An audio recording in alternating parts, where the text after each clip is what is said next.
Okay. Is this working? Yeah. All right. Well, it's a pleasure to be with you. We have enjoyed our time with Babu, and we're excited about the opportunity to share with you this week. ഞങ്ങൾ വളരെ ദൈവത്തോട് നന്ദിയുള്ള ആളുകളാണ്. കഴിഞ്ഞ ആഴ്ചയിൽ ബാബു സഹോദരനോടൊരുമിച്ച് ഞങ്ങൾക്ക് കഴിഞ്ഞ 2 ദിവസങ്ങളിൽ നല്ല സമയമായിരുന്നു. നിങ്ങളെ എല്ലാവരെയും കണ്ടതിൽ വളരെ സന്തോഷം. നിങ്ങളോടൊരുമിച്ച് ദൈവവചനം പങ്കുവയ്ക്കുവാൻ കഴിയുന്നത് ഒരു പദവിയായിട്ട് തന്നെയാണ് ഞങ്ങൾ വിചാരിക്കുന്നത്. And just a general schedule for the week. Today we're focusing on the epistles. How do you preach the epistles? ഞങ്ങളുടെ പ്രസംഗത്തിൻ്റെ പരിശീലനത്തിൻ്റെ ഒരു ക്രമം പറയുകയാണ്. നമ്മുടെ ആദ്യ ദിവസം നമ്മൾ ലേഖനങ്ങളിൽ നിന്ന് എങ്ങനെ പ്രസംഗിക്കാം എന്നതിനെക്കുറിച്ചാണ് നമ്മൾ പറയാൻ പോകുന്നത്. And then tomorrow we'll look at narrative. How do you preach through a narrative passage? അടുത്ത ദിവസം നാളെ നമുക്ക് എങ്ങനെയാണ് ചരിത്ര അല്ലെങ്കിൽ എഴുത്തുകൾ എന്നല്ല പറയുന്നത്, സുവിശേഷങ്ങൾ എങ്ങനെയാണ് പ്രസംഗിക്കാനായിട്ട് സാധിക്കുക.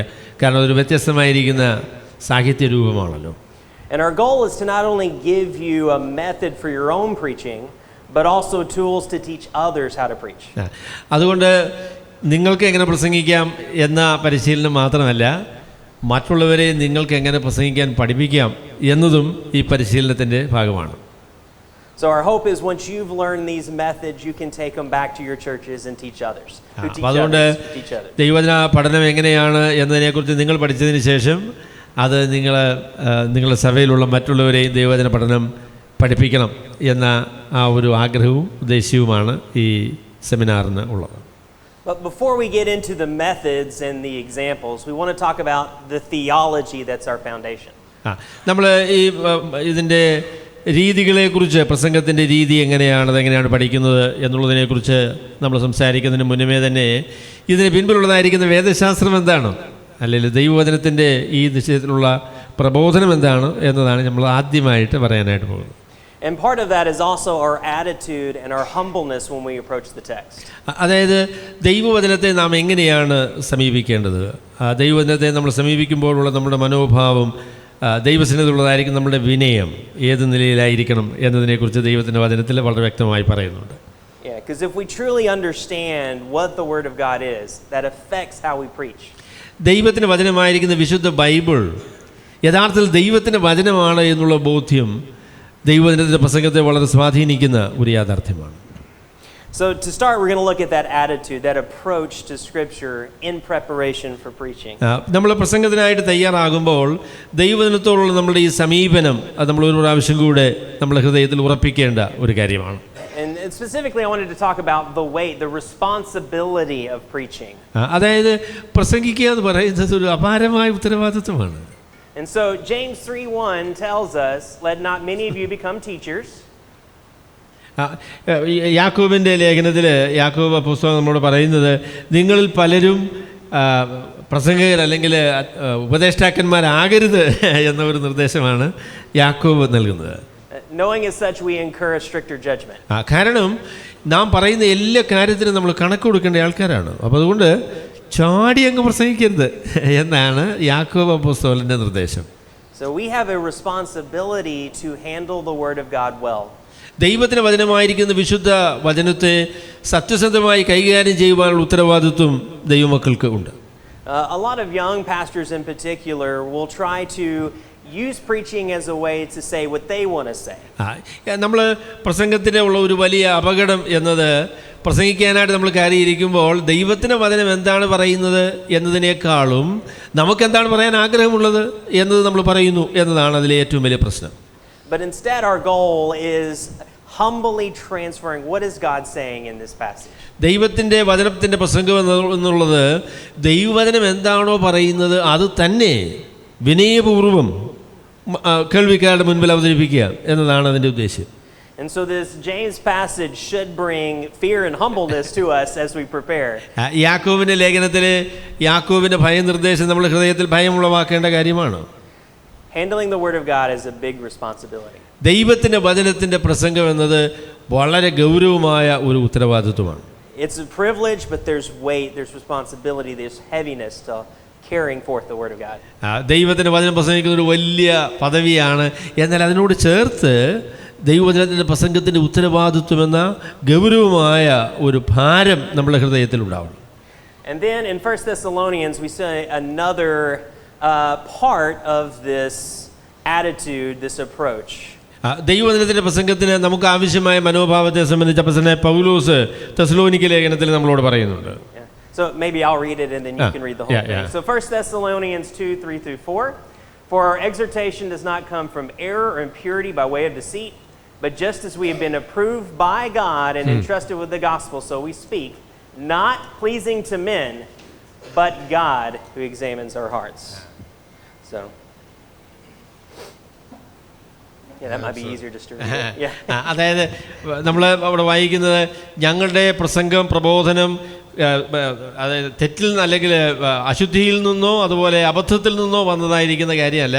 ദൈവം ഞങ്ങളെ അംഗീകരിച്ചിരിക്കുന്നു, അതുപോലെ തന്നെ ദൈവത്തിൻ്റെ സുവിശേഷം ദൈവം നമ്മളെ പരമേൽപ്പിച്ചിരിക്കുന്നു എന്ന ഗൗരവത്തിൽ മനുഷ്യരെ പ്രസാദിപ്പിക്കാനല്ല, ദൈവത്തെ പ്രസാദിപ്പിക്കുക എന്നുള്ള ഉദ്ദേശത്തോടുകൂടെ ഞങ്ങളുടെ ഹൃദയങ്ങളെ പരിശോധിക്കുന്ന ദൈവത്തിൻ്റെ മുൻപാകെയാണ് ഞങ്ങൾ പ്രസംഗിക്കുന്നത് എന്നാണ് അപ്പോസ്തലനായ പൗലോസ് പറയുന്നത്. And so in this passage we see two things that I want to point out. First, we are entrusted with the gospel. ഒന്നാമത് ഈ വാക്യം നമ്മളോട് പറയുന്നത് സുവിശേഷം നമ്മെ ദൈവം പരമേൽപ്പിച്ചിരിക്കുന്നു എന്ന കാര്യമാണ്. The word of God is a treasure to be shared. ദൈവത്തിൻ്റെ വചനം സുവിശേഷം എന്നുള്ളത് മറ്റുള്ളവരുമായി പങ്കുവയ്ക്കുവാനുള്ള ദൈവത്തിൻ്റെ നിക്ഷേപമാണ്. We have a responsibility to share the gospel well. ദൈവത്തിൻ്റെ സുവിശേഷം നമ്മെ പരമേൽപ്പിച്ചിരിക്കുന്ന സുവിശേഷം നാം മറ്റുള്ളവരുമായിട്ട് പങ്കുവയ്ക്കണം. And second, if you notice, our audience isn't men but God. അതിനെക്കുറിച്ച് അടുത്തതായിട്ട് അപ്പോസ്തലനായ പൗലോസ് പറയുന്നത് നമ്മുടെ ലക്ഷ്യമെന്ന് പറയുന്നത് മനുഷ്യരെ പ്രസാദിപ്പിക്കുക എന്നുള്ളതല്ല, നമ്മുടെ ഹൃദയങ്ങളെ അറിയുന്ന ദൈവത്തെ പ്രസാദിപ്പിക്കുക എന്നുള്ളത് തന്നെയാണ്. Now we want to keep our audience in mind. We want to make sure we're communicating to our congregation. അതായത് നമ്മൾ പ്രസംഗിക്കുമ്പോൾ നമ്മൾ പ്രസംഗിക്കുന്ന ആളുകളെ ആരെയും നമ്മൾ ശ്രദ്ധിക്കേണ്ട എന്നല്ല ഉദ്ദേശിക്കുന്നത്. അവർ ഏത് പശ്ചാത്തലത്തിൽ നിന്നുള്ളവരാണ് എന്നൊക്കെയുള്ള കാര്യം നമ്മൾ മനസ്സിലാക്കേണ്ടത് പ്രാധാന്യമുള്ള കാര്യമായിരിക്കുമ്പോൾ തന്നെ നമ്മളുടെ ലക്ഷ്യം ദൈവപ്രസാദമാണ്. But our goal isn't to impress our audience or to change the message for our audience. അതായത് നമ്മുടെ ഉദ്ദേശം എന്ന് പറയുന്നത് നമ്മുടെ പ്രസംഗം കേട്ട ആളുകൾ നടുങ്ങണം, ആളുകൾക്കെല്ലാം എന്തൊരു പ്രസംഗകനാണ് എന്ന് ആളുകൾ പറയണം എന്നുള്ള ഉദ്ദേശമല്ല. But instead our audience is to God who examines our hearts. നമ്മുടെ ആത്യന്തികമായിരിക്കുന്ന ലക്ഷ്യം നമ്മുടെ ഹൃദയങ്ങളെ അറിയുന്ന, ഹൃദയങ്ങളെ പരിശോധിക്കുന്ന ദൈവം തന്നെയാണ്. So a good exercise to try to imagine if Christ was on the front row, how would he react to your sermon? അപ്പോൾ നമ്മളുടെ ചോദ്യം എന്ന് പറയുന്നത് നമ്മൾ പ്രസംഗം കേൾക്കാനായിട്ട് കർത്താവായ യേശു ക്രിസ്തു വന്നിരിക്കുകയാണ്, പ്രസംഗം കഴിഞ്ഞതിന് ശേഷം കർത്താവ് എന്താ പറയുക?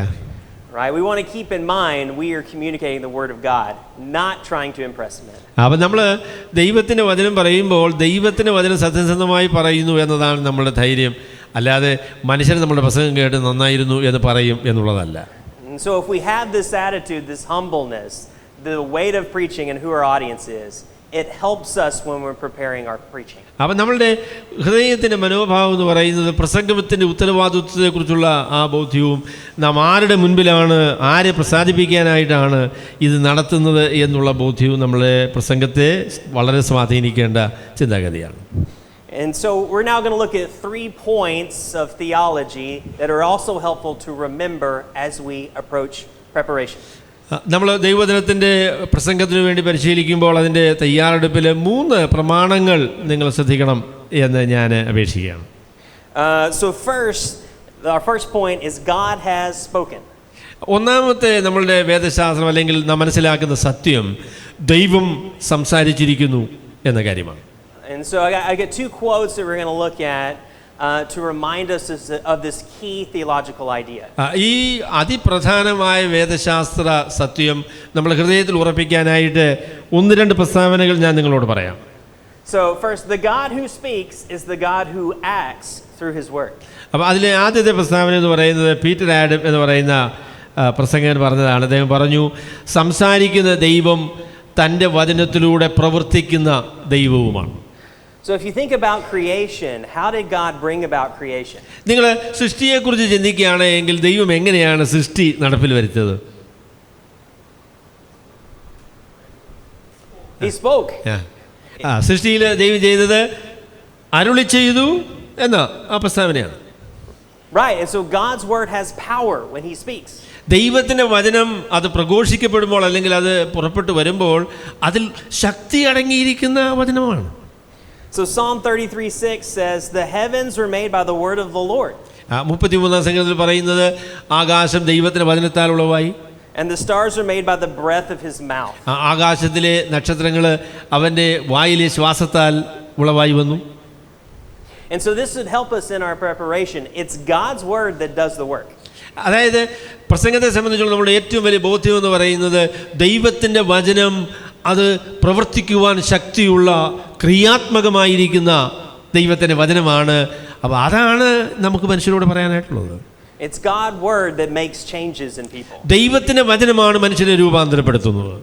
You're not going to reason someone into change. You're not going to change people through your impressive speech. നമ്മുടെ പ്രസംഗത്തിന് സ്വാധീനം കൊണ്ട് അല്ലെങ്കിൽ നമ്മുടെ വാദഗതിയുടെ ശക്തി കൊണ്ട് ആളുകളുടെ ജീവിതത്തെ വ്യതിയാനപ്പെടുത്തുവാൻ നമുക്ക് കഴിയുകയില്ല. ദൈവത്തിൻ്റെ വചനമാണ് മനുഷ്യരുടെ ഹൃദയങ്ങളെ രൂപാന്തരപ്പെടുത്തുന്നത്. And so our goal in preaching is to, as much as possible, get out of the way of the word of God doing its work. പ്രസംഗത്തിലെ ഒരു വളരെ പ്രധാനപ്പെട്ട കാര്യം എന്ന് പറയുന്നത് ദൈവത്തിൻ്റെ വചനത്തിന് ആഗ്രഹിക്കുന്ന കാര്യങ്ങൾ ചെയ്യുവാൻ കഴിയും വിധം അതിൻ്റെ വഴിയിൽ അല്ലെങ്കിൽ അതിന് തടസ്സം നിൽക്കാതെ മാറി നിൽക്കണം എന്നതാണ് പ്രസംഗകൻ്റെ ഏറ്റവും വലിയ ഉത്തരവാദിത്വം. Amen? Amen. All right, and so Al Mohler, who's the president of my seminary, the preaching begins with this confession: we preach because God has spoken. Albert Mohler എന്ന് പറയുന്നതായിരിക്കുന്ന വളരെ പ്രസിദ്ധനായിരിക്കുന്ന വേദശാസ്ത്രി, അദ്ദേഹം സദേൺ സെമിനാരിയുടെ പ്രസിഡൻ്റാണ്. അപ്പോൾ അദ്ദേഹം പറഞ്ഞ പ്രസ്താവനയാണ്, സത്യസന്ധമായിരിക്കുന്ന പ്രസംഗം ആരംഭിക്കുന്നത് ഈ ബോധ്യത്തോടു കൂടെയാണ്. അതെന്താണെന്ന് ചോദിച്ചാൽ ദൈവം സംസാരിച്ചിരിക്കുന്നു, അതുകൊണ്ട് ഞങ്ങൾ അത് ഏറ്റുപറയുന്നു എന്ന ആ ഒരു പ്രസ്താവനയാണ്. So our whole reason for preaching is because this is the word of God. നമ്മൾ പ്രസംഗിക്കാനുള്ള കാരണം ദൈവം സംസാരിച്ചിരിക്കുന്നു, ദൈവത്തിൻ്റെ വെളിപ്പാടുകൾ മറ്റുള്ളവരെ അറിയിക്കുവാനുള്ള ബാധ്യത നമുക്കുണ്ട് എന്നതാണ് ഇതിൻ്റെ കാരണം. Okay, so we already did Psalm 33:6, but James 1:18. യാക്കോബിന്റെ ലേഖനം 1:18 നമ്മൾ വായിക്കുന്നത്, by the exercise of his will he brought us forth by the word of truth, so that we would be the first fruits among his creatures. അതായത് ദൈവത്തിൻ്റെ വചനത്താൽ അവൻ നമ്മെ വീണ്ടും ജനിപ്പിച്ചിരിക്കുന്നു, നാം തൻ്റെ സൃഷ്ടിയിൽ ആദ്യഫലം ആകേണ്ടതിന് തന്നെ. Okay, so we have creation and recreation, right? That he changes us and brings us into his family through his word. അപ്പോൾ ആദ്യത്തേത് 33-ാം സങ്കീർത്തനത്തിൽ സൃഷ്ടിയെക്കുറിച്ചാണ് പറയുന്നതെങ്കിൽ ഇവിടെ അപ്പോസ്തലൻ യാക്കോബ് പറയുന്നത് പുനർസൃഷ്ടി അല്ലെങ്കിൽ വീണ്ടും ജനനം അതിനെക്കുറിച്ചാണ്. ഇത് രണ്ടും സംഭവിക്കുന്നത് ദൈവത്തിൻ്റെ വചനത്താലാണ്. So why do we preach? It's because God has spoken and it has power. നാം എന്തുകൊണ്ടാണ് പ്രസംഗിക്കുന്നത്? പ്രസംഗിക്കുന്നതിൻ്റെ കാരണം ദൈവം തൻ്റെ സത്യം വെളിപ്പെടുത്തിയിരിക്കുന്നു. ആ സത്യം മനുഷ്യ ജീവിതങ്ങളെ രൂപാന്തരപ്പെടുത്തുന്നതാണ്. And so my second point, so God has spoken. Number 2, God still speaks. ഒന്നാമത് ഞാൻ പറഞ്ഞത് ദൈവം സംസാരിച്ചിരിക്കുന്നു എന്ന പ്രസ്താവനയാണ്. രണ്ടാമത് പറയാനുള്ളത് ദൈവം സംസാരിച്ചിരിക്കുന്നു എന്ന് മാത്രമല്ല, ദൈവം തുടർമാനമായി സംസാരിച്ചു കൊണ്ടിരിക്കുന്നു എന്ന കാര്യം. So John Piper had a fun quote about this. He said, "Do you want to hear God speak? Then read your Bible out loud." അപ്പോൾ ഇന്ന് ദൈവം സംസാരിക്കുന്നത് നിങ്ങൾ കേൾക്കാൻ താല്പര്യമുണ്ടോ എന്നതിനെ സംബന്ധിച്ച് ജോൺ പൈപ്പറിൻ്റെ വളരെ പ്രസിദ്ധമായിരിക്കുന്ന ഒരു പ്രസ്താവനയാണ്. അദ്ദേഹം പറഞ്ഞു, ദൈവം സംസാരിക്കുന്നത് കേൾക്കാൻ നിങ്ങൾക്ക് താല്പര്യമുണ്ട് എങ്കിൽ ബൈബിൾ ഉച്ചത്തിൽ വായിക്കണം എന്ന് പറഞ്ഞു. I think many, especially young pastors today, look at the Bible as something God did. പലപ്പോഴും നമുക്ക് വരുന്നൊരു പ്രശ്നം എന്ന് പറയുന്നത് ബൈബിൾ എന്ന് പറയുന്നത് ദൈവം പണ്ടെങ്ങോ നമ്മളോട് പറഞ്ഞ ചില കാര്യങ്ങൾ എന്ന നിലയിൽ ചിലപ്പോൾ അതിനെക്കുറിച്ച് ചിന്തിക്കാൻ സാധ്യതയുണ്ട്. But rather the Bible is something that God is doing, right? He is speaking today through his word. എന്നാൽ ദൈവത്തിൻ്റെ വചനം ഒരിക്കൽ സംസാരിച്ച് തീർന്ന ഒരു കാര്യമല്ല, പിന്നെയോ അത് തുടർമാനമായി നമ്മളോട് സംസാരിച്ചു കൊണ്ടിരിക്കുന്ന വസ്തുതയാണ്. And because of that, we don't have to update it. We don't have to change it. We don't have to make it interesting. God is speaking. അതായത് ദൈവത്തിൻ്റെ വചനം പണ്ടെങ്ങോ സംസാരിച്ചതാണ്, അതിന് ഇനി പുതിയ എഡീഷൻ നമുക്ക് കൊടുക്കണം, അതിനെ നമുക്ക് വർത്തമാനകാലത്ത് ബാധകമായ രീതിയിൽ പരിഷ്കരിക്കണം എന്നൊരു പ്രശ്നം ദൈവത്തിൻ്റെ വചനത്തിനില്ല. And so all we have to do is be faithful to explain what he is saying. നമ്മളുടെ ഉത്തരവാദിത്വം എന്ന് പറയുന്നത് ദൈവം പറഞ്ഞ കാര്യം സത്യസന്ധമായിട്ട് പറഞ്ഞതുപോലെ തന്നെ ആളുകളുടെ മുൻപിൽ പറയണം എന്നതാണ് നമ്മുടെ ഉത്തരവാദിത്വം. We don't have to change it. We don't have to update it. We don't have to, make it interesting. Our goal is to faithfully communicate what God is speaking. അപ്പോൾ അതായത് ദൈവത്തിൻ്റെ വചനം മനുഷ്യർക്ക് സ്വീകാര്യമായ രീതിയിൽ പരിഷ്കരിക്കുകയോ അതിന് പ്രത്യേകമായ പുതിയ അവതരണം കൊടുക്കുകയോ അത് വർത്തമാനകാലത്ത് അത് ബാധകമാകേണ്ടതിനുള്ള പരിഷ്കാരങ്ങൾ വരുത്തുകയൊന്നും ചെയ്യേണ്ട ആവശ്യമില്ല. അത് ദൈവത്തിൻ്റെ വചനമായിരിക്കുന്നത് പോലെ തന്നെ നാം പറയുന്നുവെങ്കിൽ അത് എല്ലാ കാലത്തും നമുക്ക് ബാധകമായ ദൈവത്തിൻ്റെ വചനം തന്നെയാണ്. So Hebrews 4:12 communicates this idea very clearly. എബ്രായർ ലേഖനം 4-ാമത്തെ അധ്യായത്തിന് 12-ാം വാക്യം നമുക്ക് പരിചിതമാണ്. അത് വളരെ ശക്തമായിട്ട് ഈ ആശയം നമ്മളോട് പറയുന്ന വേദഭാഗമാണ്. For the word of God is living and active and sharper than any two-edged sword. ദൈവത്തിൻ്റെ വചനം ജീവനും ചൈതന്യമുള്ളതായി ഇരുവായ്ത്തലയുള്ള ഏത് വാളിനേക്കാളും മൂർച്ചയേറിയത് ആകുന്നു. It is piercing as far as the division of soul and spirit, of both joints and marrow, and judge the thoughts and intentions of the heart. അത് പ്രാണനെയും ആത്മാവിനെയും സന്ധിമജ്ജകളെയും വിടിവിക്കും വരെ തുളച്ചേലുന്നതും ഹൃദയത്തിലെ ചിന്തനങ്ങളെയും ഭാവങ്ങളെയും വിവേചിക്കുന്നതും ആകുന്നു. Isn't that beautiful? അത് എത്ര ശക്തമായ ദൈവത്തിൻ്റെ പ്രഖ്യാപനമാണ്.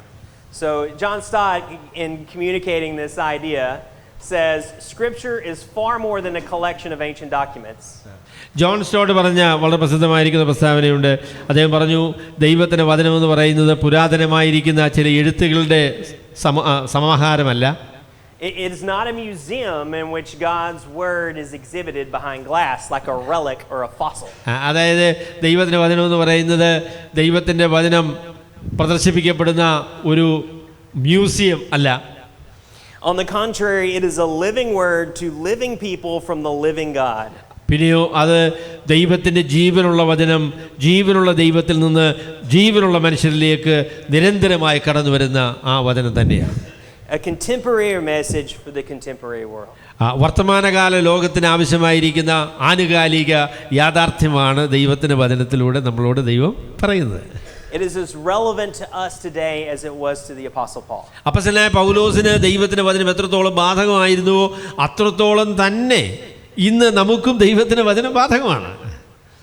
And in America we have a bad habit of treating our Bible like a fossil or a relic. ദൈവത്തിൻ്റെ വചനത്തെ അമേരിക്കയിൽ പ്രത്യേകിച്ച് ഞാൻ പറയുകയാണ് അതൊരു പുരാവസ്തു എന്ന നിലയിൽ പരിഗണിക്കാനുള്ളതായിരിക്കുന്ന സാധ്യതയുണ്ട്. But if you truly, so Americans will take their Bible and put it on the shelf and forget about it for years. എന്നിട്ട് ഈ പുരാവസ്തു മനുഷ്യനെന്ത് ചെയ്യുമെന്ന് ചോദിച്ചാൽ ഇത് മേശപ്പുറത്ത് വയ്ക്കും, അത് തുറക്കുകയും പരിശോധിക്കുകയും ഒന്നും ചെയ്യുകയില്ല. But if you truly believe that it has power, that it's living and active, it won't sit on a shelf. എന്നാൽ ദൈവത്തിന് വചനം ജീവനും ചൈതന്യവും ഉള്ളതാണ് എന്ന് ബോധ്യമുള്ള ആളുകൾക്ക് ബൈബിള് മേശപ്പുറത്ത് അടച്ചു വെച്ച് ഇരിക്കാനായിട്ട് സാധിക്കുകയില്ല. And it's our job as preachers to communicate the Bible as living and active rather than as something dead and old.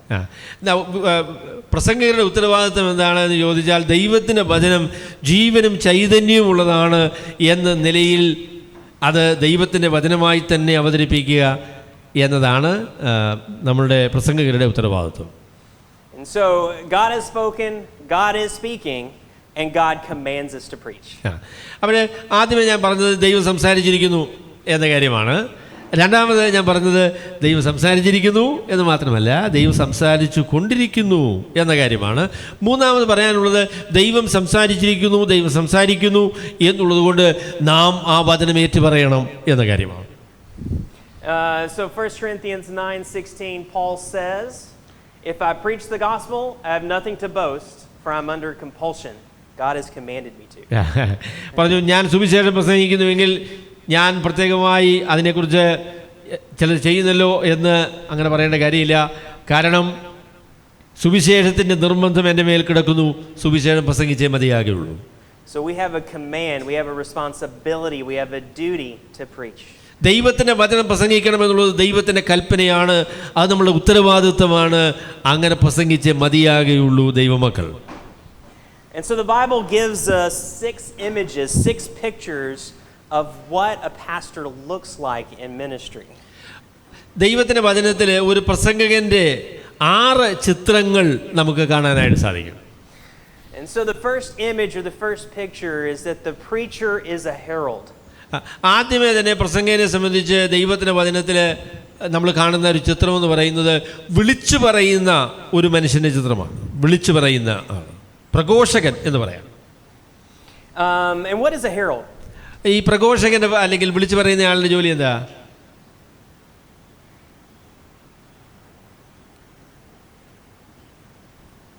What does this term mean? A herald. ഈ വിളിച്ചു പറയുന്ന ആളെന്നുള്ളത് ആ വാക്കിൻ്റെ അർത്ഥം എന്താ? Do what?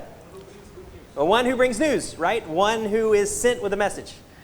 ഒരു സന്ദേശം ഏൽപ്പിക്കപ്പെട്ട ആള് ആ സന്ദേശം പ്രഘോഷിക്കുന്നതിനെയാണ് ഈ സന്ദേശവാഹകൻ അല്ലെങ്കിൽ പ്രഘോഷകൻ എന്ന് പറയുന്നത്. And so a picture of that is 2 Timothy 1:11.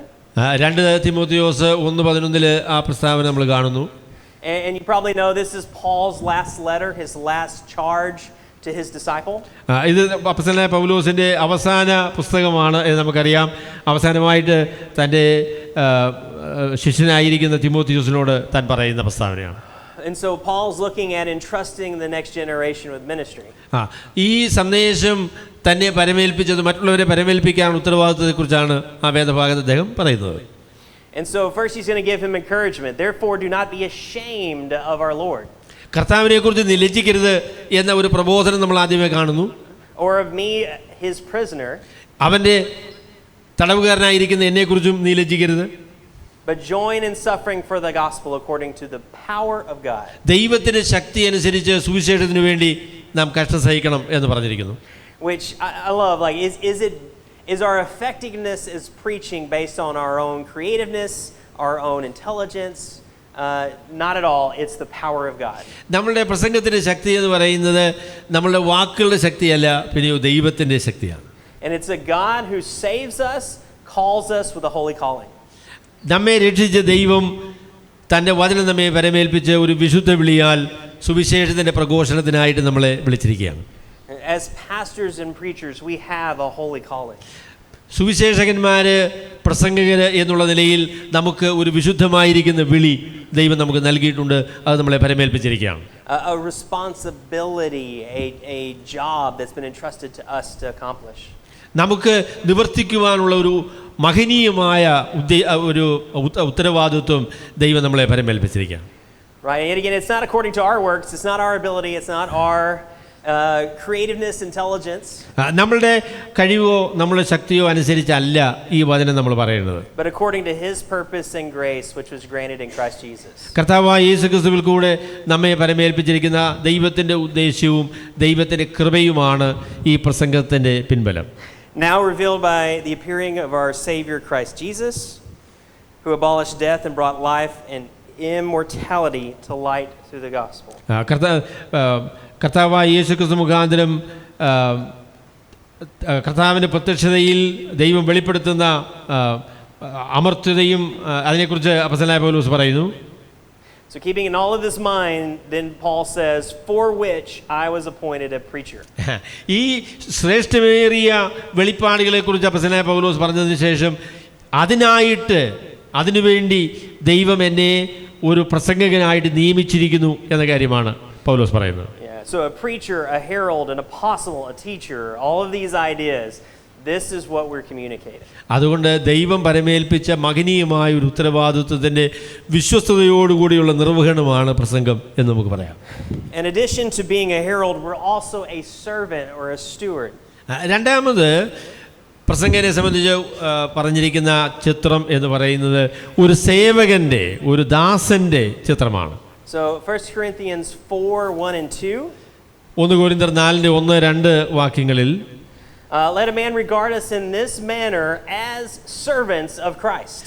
ഒരു മനുഷ്യൻ തന്നെ പ്രസംഗകൻ എങ്ങനെയാണ് പരിഗണിക്കേണ്ടതെന്നതിനെ കുറിച്ച് പൗലോസ് പറയുമ്പോൾ പറയും, കർത്താവിൻ്റെ സേവകന്മാരാണ്, കർത്താവിൻ്റെ ശുശ്രൂഷകന്മാരാണ് എന്ന് അവൻ തന്നെ എണ്ണിക്കൊള്ളട്ടെ എന്ന് പറയും. All right, and a servant, this idea of you have a master, right? As preachers, we don't want that high position. നമ്മൾ സേവകന്മാരാണ്, ശുശ്രൂഷകന്മാരാണ്, വേലക്കാരാണ്. അതുകൊണ്ട് നമ്മുടെ മേളിൽ നമ്മെ നിയന്ത്രിക്കുന്ന യജമാനനുണ്ട് എന്ന ബോധ്യമാണ് ആ വാക്കിൽ നമ്മൾ കാണുന്നത്. And so I think especially younger guys, they don't want to be a servant. അതായത് ചെറുപ്പക്കാരെ സംബന്ധിച്ച് പ്രത്യേകിച്ച് പറയാൻ സാധിക്കുന്നത് ആർക്കും കീഴിലിരിക്കാൻ അവർക്ക് ഇഷ്ടമല്ല. right? They want the special place, the attention.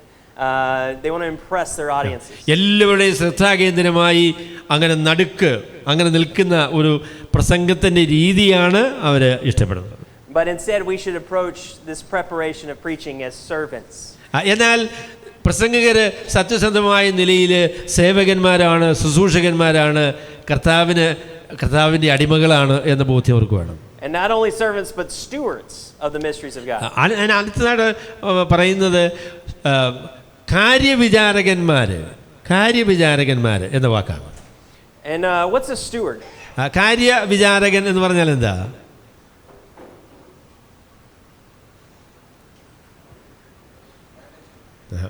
Manager. What is the manager? Yeah, well, the one who takes care of somebody else's property. Exactly. മറ്റൊരു വ്യക്തിയുടെ സമ്പാദ്യം കൈകാര്യം ചെയ്യുന്ന, അതിന് കണക്ക് കൊടുക്കേണ്ടുന്ന ആളാണ് ഈ കാര്യവിചാരകൻ എന്ന് പറയുന്ന ആൾ.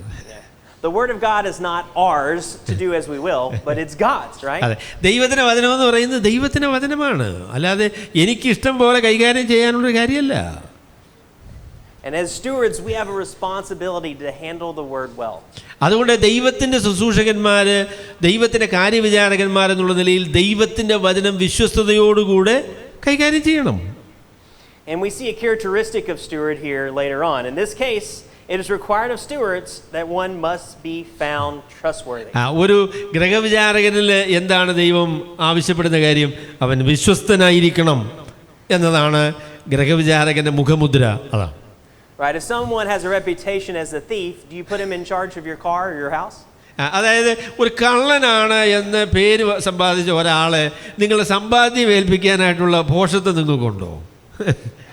No, you need someone that's trustworthy, and we need to show ourselves trustworthy. അപ്പോൾ അതായത് നമ്മൾ എന്തെങ്കിലുമൊക്കെ നമ്മുടെ വിലപ്പെട്ട കാര്യങ്ങൾ ഒരാളെ ഏൽപ്പിക്കുകയാണെങ്കിൽ അദ്ദേഹത്തെക്കുറിച്ച് നമുക്കുള്ള ഏറ്റവും വലിയ ബോധ്യം, ഇവൻ കള്ളനല്ല, ഇവൻ എൻ്റെ കാര്യം മൂട്ടിക്കൂല, ഇവൻ സത്യസന്ധമായിട്ട് ഈ കാര്യം കൈകാര്യം ചെയ്യും എന്നുള്ളൊരു ബോധ്യം അതിന് അനിവാര്യമാണ്. And so we see first we're heralds, we're stewards and servants, and then we're fathers. Picture of a father. എന്നിട്ട് നാലാമത് അപ്പോസ്തലനായ പൗലോസ് നമ്മോട് പറയുന്നത്, നാം ദൈവവചനത്തിൻ്റെ, ആദ്യം പറഞ്ഞു പ്രഘോഷകന്മാരാണ്, ദൈവവചനത്തിൻ്റെ ശുശ്രൂഷകന്മാരാണ്, ദൈവവചനത്തിൻ്റെ കാര്യസ്ഥന്മാരാണ് എന്ന് പറഞ്ഞതിന് ശേഷം പിന്നീട് അപ്പോസ്തലനായ പൗലോസ് പറയുന്നത് യഥാർത്ഥത്തിൽ നമ്മൾ പിതാക്കന്മാരാണ് എന്നൊരു വാക്ക് ഉപയോഗിക്കുന്നുണ്ട്. So just like a father has a special connection, a special responsibility for his children. അതായത് ഒരു പിതാവ് തന്റെ മക്കളെ സംബന്ധിച്ചുള്ള അദ്ദേഹത്തിന്റെ ഉത്തരവാദിത്വം. We have a special responsibility for our congregation, our നാം disciples. ദൈവത്തിന്റെ വചനം പ്രസംഗിക്കുന്ന ആളുകളെ സംബന്ധിച്ച് നമുക്ക് പ്രത്യേകമായിരിക്കുന്ന ഒരു ഉത്തരവാദിത്വമുണ്ട്. And so we see that characteristic in Paul and his relationship to the churches. ആ പ്രത്യേക ഉത്തരവാദിത്വത്തിന്റെ ബോധ്യം അപ്പോസ്തലനായ പൗലോസിന്റെ എഴുത്തുകളിൽ വ്യക്തമാണ്. 1 Corinthians 4:14 through 17. 1 കൊരിന്ത്യർ 4:14 മുതൽ 17 വരെയുള്ള വാക്യങ്ങൾ. I do not write these things to shame you, but admonish you as my beloved children. നിങ്ങളെ ലജ്ജിപ്പിക്കുന്നതിന് വേണ്ടിയല്ല ഞാനിത് എഴുതുന്നത്, പിന്നെയോ എൻ്റെ പ്രിയപ്പെട്ട കുഞ്ഞുങ്ങൾ എന്നുള്ള നിലയിൽ നിങ്ങളെ പ്രബോധിപ്പിക്കുന്നതിന് വേണ്ടിയാണ് ഞാനിത് എഴുതുന്നത്. So a father's relationship to his children, he takes care of them, he loves them, but he also corrects them. ഒരു പിതാവ് മക്കളെ സ്നേഹിക്കുന്നയാളാണ് എന്ന് മാത്രമല്ല, അവർ തെറ്റ് ചെയ്താൽ അതിനെ തിരുത്തുന്നയാളുമാണ്. And there are times when the word of God calls for us to challenge people, to rebuke, to encourage, those kind of things. ദൈവത്തിന്റെ വചനം മനുഷ്യരുടെ ജീവിതങ്ങളെ വ്യതിയാനപ്പെടുത്തുവാനുള്ള കർശനമായ നിർദ്ദേശങ്ങൾ നൽകുന്ന വചനം തന്നെയാണ്. In the States, a lot of preachers only want to give happy news. You know, they don't want to tell the full word of God. അമേരിക്കയിലുള്ള പല പ്രസംഗകരും അവർക്ക് ആളുകൾക്ക് കേട്ടാൽ ഇഷ്ടം വരുന്ന കാര്യം മാത്രമേ അവർ പറയുള്ളൂ. But if we truly see them as our kids, our disciples, we will want to correct and discipline them as well as teach, train and love them. എന്നാൽ ഒരു നല്ല പിതാവ് എന്നുള്ള നിലയിൽ മക്കളെ സ്നേഹിക്കുകയും അവർക്ക് ഉത്സാഹം വരുന്ന കാര്യങ്ങൾ പറയുകയും ചെയ്യുമെന്ന് മാത്രമല്ല, പിന്നെയോ അവർ നേർവഴിയിൽ നടക്കാനായിട്ട് അവരെ നിർദ്ദേശിക്കുകയും പ്രബോധിപ്പിക്കുകയും ശിക്ഷിക്കുകയും ചെയ്യുന്ന ഒരു മനോഭാവവും ഒരു പിതാവിന് ആവശ്യമാണ്. And so Paul continues, if you were to have countless tutors in Christ, yet you would not have many fathers. നിങ്ങൾക്ക് അനേകം ഗുരുക്കന്മാരുണ്ട് എങ്കിലും നിങ്ങൾക്ക് അനേകം പിതാക്കന്മാരില്ല. For in Christ Jesus I became your father through the gospel. സുവിശേഷത്താൽ ഞാൻ നിങ്ങൾക്ക് പിതാവായിട്ട് തീർന്നു. Therefore be imitators of me, and for this reason we have sent to you Timothy. അതുകൊണ്ട് നിങ്ങൾ എന്നെ അനുകരിപ്പീൻ, അതിനാലാണ് ഞാൻ തിമോഥെയോസിനെ നിങ്ങളുടെ അടുക്കിലേക്ക് അയക്കുന്നത്. And he calls Timothy his beloved and faithful child in the Lord. തിമോഥെയോസിനെ അപ്പസ്തലനായ പൗലോസ് വിളിക്കുന്നത് കർത്താവിൽ എനിക്ക് പ്രിയപ്പെട്ട മകനും എൻ്റെ ശിഷ്യനും എന്നുള്ള അതെ എൻ്റെ വിശ്വസ്ത സ്നേഹമുള്ള മകൻ എന്ന നിലയിലാണ് തിമോഥെയോസിനെ താൻ അഭിസംബോധന ചെയ്യുന്നത്. And so it's kind of a beautiful picture of 3 generations. Paul to Timothy, Timothy now to the Corinthians. അപ്പോൾ 3 തലമുറകളെ ബന്ധിപ്പിക്കുന്ന പ്രസ്താവനയാണ് പൗലോസിന് ശിഷ്യനായിരിക്കുന്ന തിമോഥെയോസ്, പിന്നെ തിമോഥെയോസ് സംസാരിക്കുന്ന 3ാമത്തെ തലമുറ.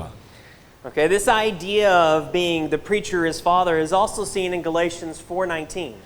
ഗലാത്യലേഖനം 4:19 പിതാക്കന്മാർ എന്ന ആശയം ഒരു പ്രസംഗനെ സംബന്ധിച്ച് നമുക്ക് കാണാനായിട്ട് സാധിക്കും. My children with whom I'm again in labor until Christ formed in you. So my children, right? ക്രിസ്തു നിങ്ങൾ ഉരുവാകുവോളം ഞാൻ പ്രസവവേദന സഹിക്കുന്ന എൻ്റെ പ്രിയ കുഞ്ഞുങ്ങളെ എന്ന് ഗലാത്യയിലുള്ള ആളുകളെ അപ്പോസ്തലനായ പൗലോസ് വിളിക്കുന്നുണ്ട്. So yet again, as a preacher, we should have this mentality and not just feed them candy, which is what I do sometimes with my son. അതായത് മക്കളെ വളർത്തുന്ന ആളുകൾക്ക് പിള്ളേരെ സന്തോഷിപ്പിക്കാനായിട്ട് അവർക്ക് മുട്ടായി കൊടുക്കുക, അത് മാത്രമാണ് കൊടുക്കുന്നതെങ്കിൽ അവരുടെ കാര്യം കഷ്ടമാകട്ടോ.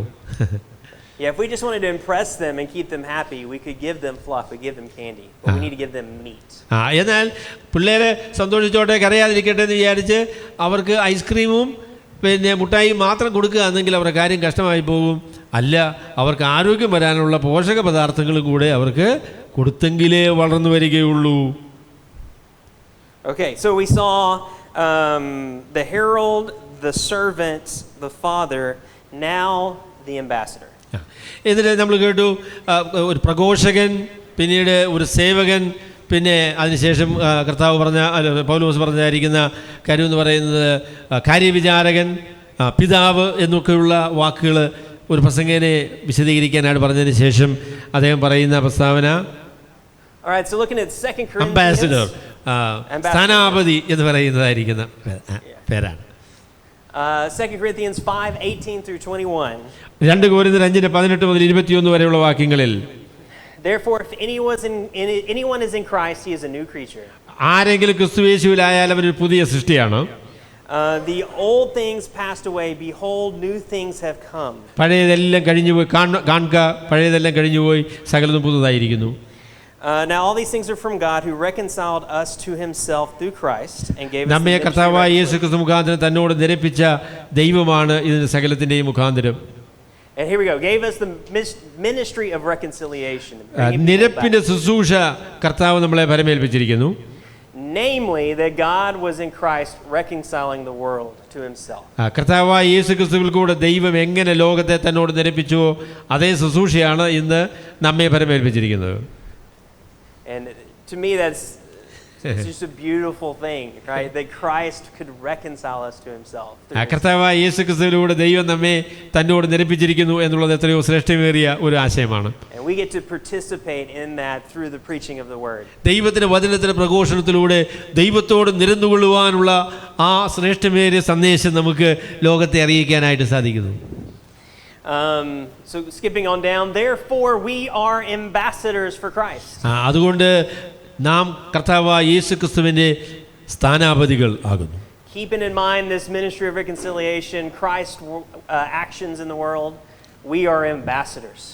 കർത്താവായ യേശുക്രിസ്തുവിൽ കൂടെ ദൈവം ലോകത്തെ നിരപ്പിച്ച ആ വലിയ യാഥാർത്ഥ്യം അതിൻ്റെ പിറകിൽ അതിൻ്റെ മനസ്സിൽ വെച്ചുകൊണ്ട് ഇപ്പോൾ നമ്മൾ കർത്താവായ യേശുക്രിസ്തുവിൻ്റെ സ്ഥാനാപതികളാകുന്നു എന്ന കാര്യമാണ് അപ്പോസ്തലനായ പൗലോസ് പറയുന്നത്. And what is an ambassador? ഒരു സ്ഥാനാപതി എന്ന് പറഞ്ഞാൽ എന്താ? അംബാസഡർ എന്ന് പറഞ്ഞാൽ എന്താ?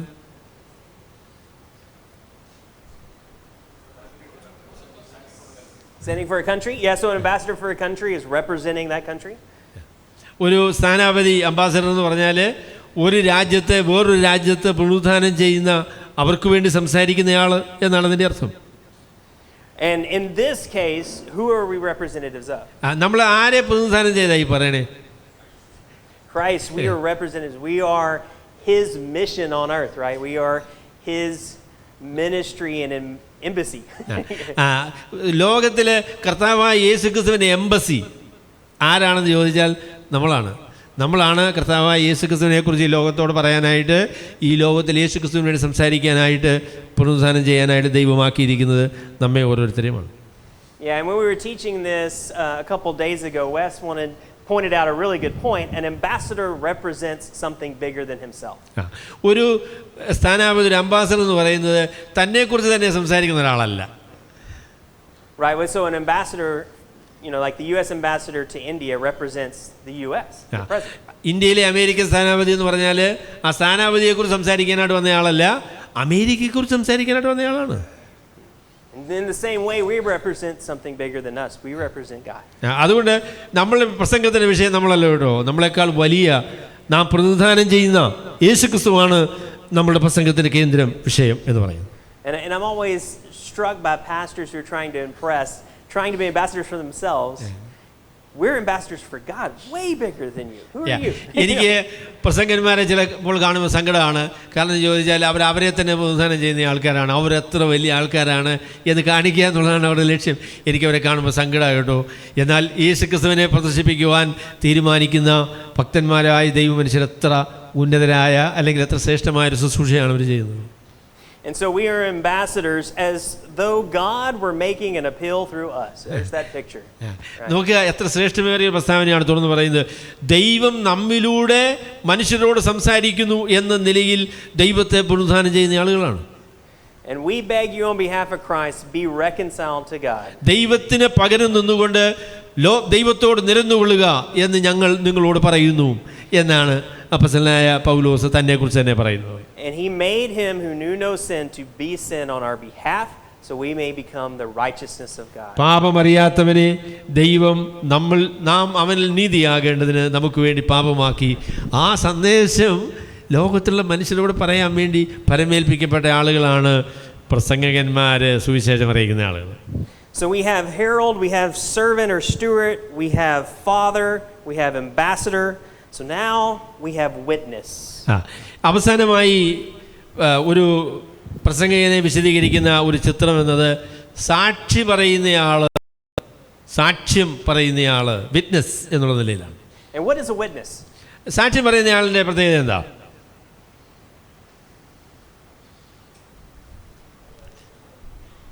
Say it loud. കണ്ട കാര്യം പറയണം അല്ലേ? He has to say what he has seen. Yeah. So we have seen something, and so we share what we have seen. അതായത് സാക്ഷ്യം പറയുന്നയാളുടെ ജോലി എന്ന് പറയുന്നത് എന്താണോ കണ്ടത് അതുപോലെ തന്നെ അതിനെക്കുറിച്ച് പറയണം. നമ്മൾ ചിലത് കണ്ടു, അത് തെറ്റുകൂടാതെ മറ്റുള്ളവരോട് നമ്മൾ എന്ത് ചെയ്യണം? പറഞ്ഞു കൊടുക്കണം.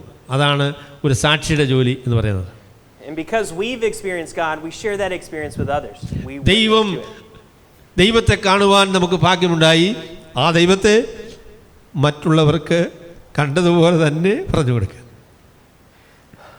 So we're looking at John 15:26-27. യോഹന്നാന്റെ സുവിശേഷം 15-ാമത്തെ അധ്യായത്തിൽ 26-27 വാക്യങ്ങൾ ഇങ്ങനെ വായിക്കുന്നു. When the helper comes, Holy Spirit, whom I will send to you from the Father, that is the Spirit of the truth, he will testify about me and you will testify also. എന്നാൽ കാര്യസ്ഥൻ വരുമ്പോൾ, ഞാൻ അയക്കുന്ന പിതാവിൽ നിന്ന് അയക്കുന്ന കാര്യസ്ഥൻ വരുമ്പോൾ അവൻ എന്നെക്കുറിച്ച് സാക്ഷ്യം പറയും, നിങ്ങളും അവനോട് ചേർന്ന് എന്നെക്കുറിച്ച് സാക്ഷ്യം പറയണം. Because you have been with me from the beginning. നിങ്ങൾ എന്നോട് കൂടെ ആരംഭം മുതൽ ഉണ്ടായിരുന്നു, അതുകൊണ്ടാണ് നിങ്ങൾക്ക് സാക്ഷ്യം പറയാനായിട്ട് സാധിക്കുന്നത്. So why are we able to be a witness? Why can we testify? Because we have been with him. നമുക്ക് എങ്ങനെയാണ് ഈ സാക്ഷ്യം പറയാൻ സാധിക്കുന്നത്? സാക്ഷ്യം പറയാനുള്ള കാര്യം എന്താണെന്ന് ചോദിച്ചാൽ നമ്മൾ കണ്ടതാ, അതുകൊണ്ടാണ് സാക്ഷ്യം പറയാൻ പറ്റുന്നത്. നിങ്ങൾ ആദ്യം മുതൽ എന്നോട് കൂടെ ആയിരുന്നുവല്ലോ, അതുകൊണ്ട് നിങ്ങൾ എന്നെക്കുറിച്ച് സാക്ഷ്യം പറയണം. Yeah, and so the Holy Spirit testifies for the Son, and in the same way we testify also. പരിശുദ്ധാത്മാവ് എങ്ങനെയാണോ പുത്രനെക്കുറിച്ച് സാക്ഷ്യം പറയുന്നത്, അതുപോലെ തന്നെ യേശുക്രിസ്തുവിനെ കണ്ട ആളുകൾ യേശുക്രിസ്തുവിനെക്കുറിച്ച് സാക്ഷ്യം പറയുവാൻ കടപ്പെട്ട ആളുകളാണ്. So our last picture, our last image is the preacher as workman. എന്നിട്ട് ഒരു പ്രസംഗനെ സംബന്ധിച്ച് പറയുന്ന വളരെ പ്രധാനമായിട്ടിരിക്കുന്ന വേറൊരു ചിത്രമെന്ന് പറയുന്നത് വേലക്കാരൻ, വർക്ക്മെൻ, അല്ലെങ്കിൽ വേലക്കാരൻ എന്നല്ലേ പറയുന്നത്, സത്യസുവിശേഷം യഥാർത്ഥമായി പ്രസംഗിച്ചുകൊണ്ട് ലജ്ജിപ്പാൻ സംഗതിയില്ലാത്ത വേലക്കാരനായി, workmen.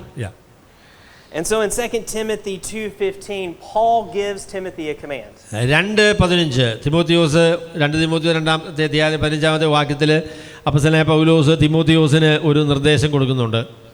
And so yet again, this is Paul's last letter, his last message to his disciples. അപ്പോസ്തലനായ പൗലോസിന്റെ അവസാന എഴുത്താണ് ഇത്. നമുക്കറിയാം, ഇത് തൻ്റെ അന്ത്യ വാക്കുകൾ എന്ന് പറയാൻ കഴിയുന്ന വാക്കുകളാണ്. As Paul looks to the future, as he knows he's leaving the scene, what does he need to tell his disciples? താൻ ഈ ലോകത്തിൽ നിന്ന് യാത്രയാകുവാൻ അധിക കാലമില്ല എന്ന് ബോധ്യമുള്ള അപ്പോസ്തലനായ പൗലോസ് തനിക്ക് പിന്നാലെ വരുന്ന തിമോത്തിയോസ് എന്ത് ചെയ്യണം എന്നതിനെ സംബന്ധിച്ച് അദ്ദേഹത്തിന് ഒരു നിർദ്ദേശം കൊടുക്കുകയാണ്. So what kind of commands and what kind of encouragement can he give Timothy to continue the ministry? ദൈവം പരമേൽപ്പിച്ച ശുശ്രൂഷ തുറന്നു ചെയ്യുവാൻ താൻ എന്ത് ചെയ്യണം എന്നതിനെക്കുറിച്ചാണ് പൗലോസ് സംസാരിക്കുന്നത്. And so we see in 2 Timothy 2:15 there's a command. Be diligent. 2-ാമത്തെ അധ്യായം 15-ാമത്തെ വാക്യം ആരംഭിക്കുന്ന ഒരു കൽപ്പനയോടുകൂടെയാണ്, ശ്രദ്ധിക്കുക എന്ന് പറയുന്ന ഒരു കൽപ്പനയോടുകൂടെ.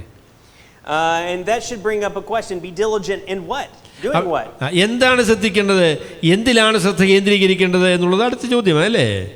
And so Paul's going to say, be diligent to present yourself.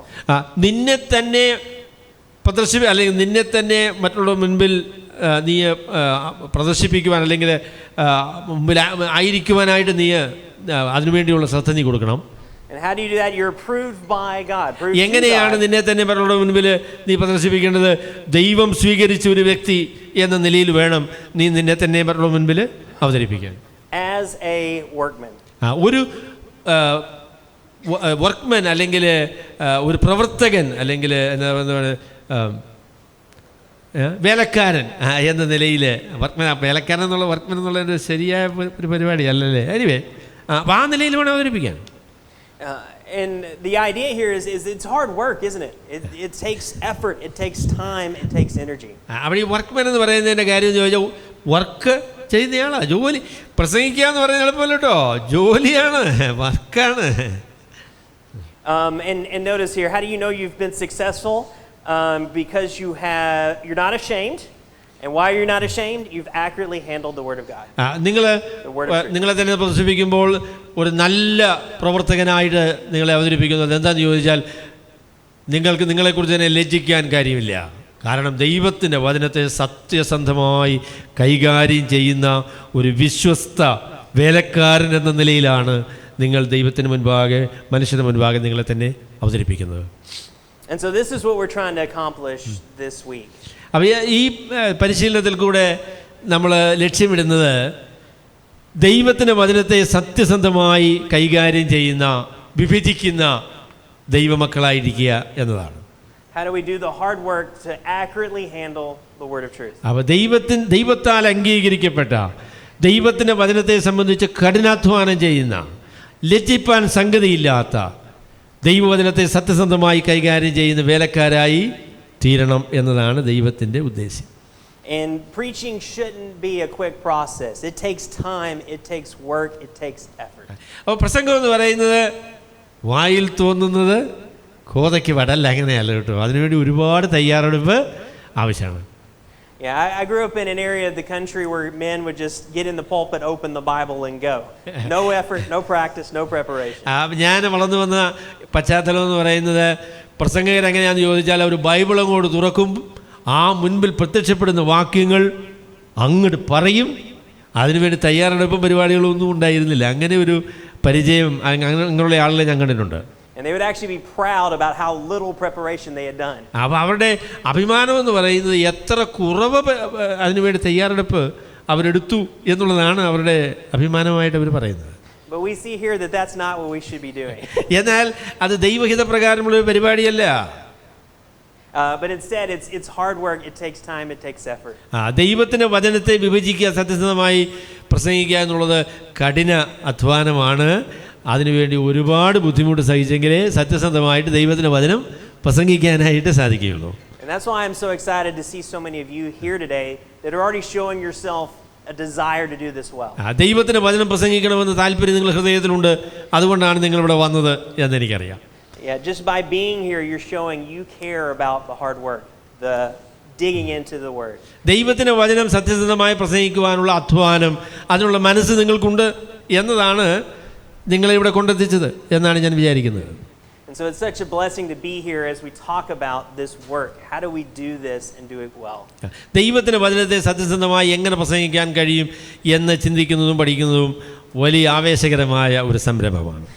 And so I'm going to hand it off to Wes. I think we just go right into section 2, right? Yeah. And so Wes is going to come up and talk a little bit more about the preliminary steps to the preaching. പ്രസംഗത്തിൻ്റെ ആദ്യ ചില പടവുകളെ സംബന്ധിച്ച് Wes നമ്മളോട് സംസാരിക്കുന്നതാണ്. നമ്മൾ ബ്രേക്കിൻ്റെ ആവശ്യമുണ്ടോ?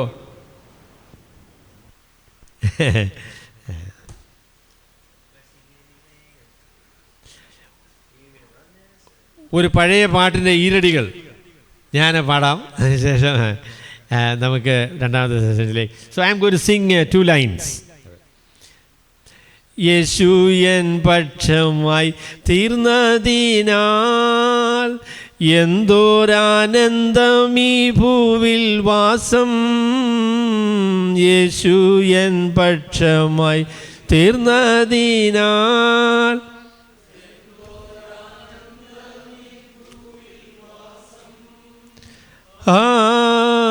എത്ര മോദം പാർത്തലത്തിൽ,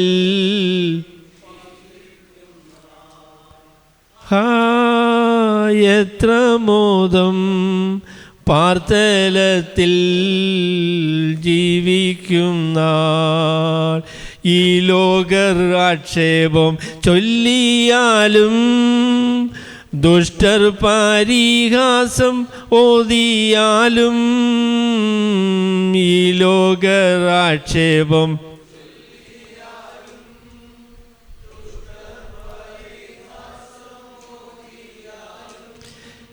എൻ പ്രാണനാഥൻ പോയതായ പാദമതി,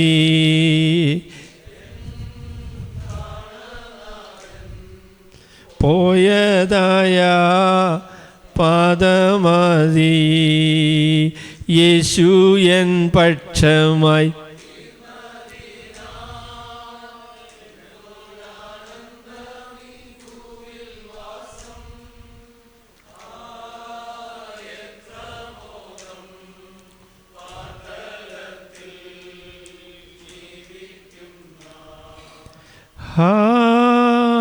എത്ര മോദം പാർത്തലത്തിൽ ജീവിക്കുന്ന. Yes sir.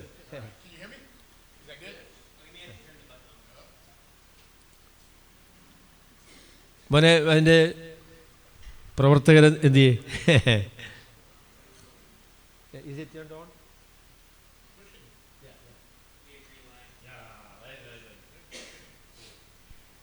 Now can you hear me? There we are. That sounds better.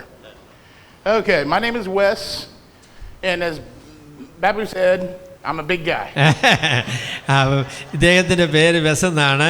ഞാൻ അദ്ദേഹത്തെ അങ്ങനെ I think it was a little uncomfortable to introduce him as a big man.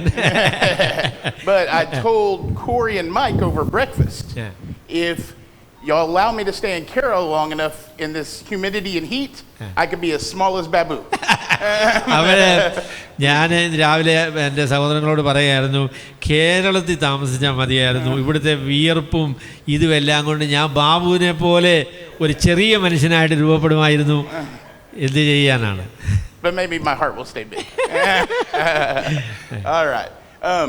This is a lot of first for me this week. എന്നെ സംബന്ധിച്ച് പല നിലകളിൽ ഇത് ഒന്നാമത് എന്ന് പറയേണ്ട ഒരു കാര്യമാണ്. And actually, if you go back about 13 years ago, I met my first Indian friend.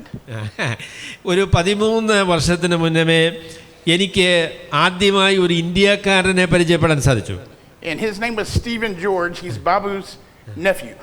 അദ്ദേഹത്തിൻ്റെ പേര് സ്റ്റീഫൻ ജോർജ് എന്നാണ്. എൻ്റെ ജ്യേഷ്ഠൻ്റെ മകനാണ് Stephen. And Stephen joined my home group that I lead back in Texas. അതായത് ഞങ്ങളുടെ വീട്ടിലാണ് ഞങ്ങളുടെ ആ ഏരിയയിലെ ബൈബിൾ സ്റ്റഡി നടന്നിരുന്നത്. അവിടെ സ്റ്റീഫൻ എൻ്റെ വീട്ടിൽ വരും. And my first Indian friend gave me a love for India. അപ്പോൾ അങ്ങനെ ഞാൻ സ്റ്റീഫനെ പരിചയപ്പെട്ടപ്പോൾ സ്റ്റീഫനോട് ചേർന്ന് ഇന്ത്യയോടും എനിക്കൊരു പ്രത്യേക സ്നേഹമുണ്ടായി. And then in 2019, I sent my first daughter to India for a year. 2019 എൻ്റെ മകളെ ഞാൻ ഒരു വർഷത്തേക്ക് ബാംഗ്ലൂരിൽ സേവനം ചെയ്യുന്നതിന് വേണ്ടി ഞാൻ അയച്ചു. And this week I made my first trip to India. ഇത് എൻ്റെ ആദ്യത്തെ ഇന്ത്യയിലേക്കുള്ള എൻ്റെ ട്രിപ്പാണ്. കഴിഞ്ഞ ആഴ്ചയിൽ ഞാൻ അങ്ങനെ ആ സംരംഭത്തിന് മനസ്സ് വെച്ചു. And today is the first time I've ever taught with the translator. ഇത് ആദ്യമായിട്ടാണ് ഒരു പരിഭാഷകനോട് ചേർന്ന് ഞാൻ ഒരു പ്രഭാഷണം നടത്തുന്നത് ആദ്യമായിട്ടാണ്. So be gracious with me. അതുകൊണ്ട് നിങ്ങൾ എന്നോട് കരുണ കാണിക്കണം എന്നൊരു അപേക്ഷ എനിക്കുണ്ട്. All right, let's get to the lesson here. അപ്പോൾ അതുകൊണ്ട് നമുക്ക് നമ്മളുടെ ലെസണിലേക്ക് വരാം. Okay, so this session we're going to talk about preaching and kind of what our task is, and then why and how we do it. അപ്പോൾ അതുകൊണ്ട് ഈ സെഷനിൽ ഞാൻ നിങ്ങളോട് പറയാൻ ആഗ്രഹിക്കുന്നത് നമുക്ക് പ്രസംഗിക്കുമ്പോൾ അത് എങ്ങനെയാണ് അതിലെ പടികൾ എന്താണ് എന്നതിനെക്കുറിച്ചാണ് ഞാൻ പറയാൻ പോകുന്നത്. And as we teach, we want to hold closely to Scripture. ദൈവത്തിൻ്റെ വചനത്തോട് എത്രയും വിശ്വസ്തത പുലർത്തുന്ന ഒരു സമീപനമാണ് നമ്മൾ ആഗ്രഹിക്കുന്നത്. All right, Corey, can we go to our first slide? Okay. So our primary task, what is our task? Babu, do you want to read the... Yes, I think. Babu will read this, and then I'll break it down. 2 Timotheus 4. 2 Timothy 4:2.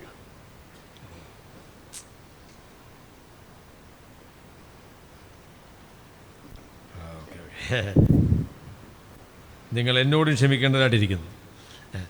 ശരി, വചനം പ്രസംഗിക്കുക, സമയത്തിലും അസമയത്തിലും ഒരുങ്ങി നിൽക്കുക, സകല ദീർഘക്ഷമയോടും ഉപദേശത്തോടും കൂടെ ശാസിക്കുക, തർജ്ജനം ചെയ്യുക, പ്രബോധിപ്പിക്കുക. അവർ പഥ്യോപദേശം പൊറുക്കാതെ കർണരസമാകുമാറ് സ്വന്തം മോഹങ്ങൾക്ക് ഒത്തവണ്ണം ഉപദേഷ്ടാക്കന്മാരെ പെരുക്കുകയും സത്യത്തിന് ചെവി കൊടുക്കാതെ കെട്ടുകഥ കേൾപ്പാൻ തിരികുകയും ചെയ്യുന്ന കാലം വരും. നീയോ സകലത്തിനും നിർമ്മതനായിരിക്കുക, കഷ്ടം സഹിക്കുക, സുവിശേഷകൻ്റെ പ്രവൃത്തി ചെയ്യുക, നിന്റെ ശുശ്രൂഷ നിറപടിയായി നിവർത്തിക്കുക. Okay, so these are the words of Paul in Scripture. അപ്പോസ്തലനായ പൗലോസ് തിമോഥെയോസിനോട് പറയുന്ന ദൈവത്തിൻ്റെ വചനമാണ് നമ്മൾ വായിച്ചത്.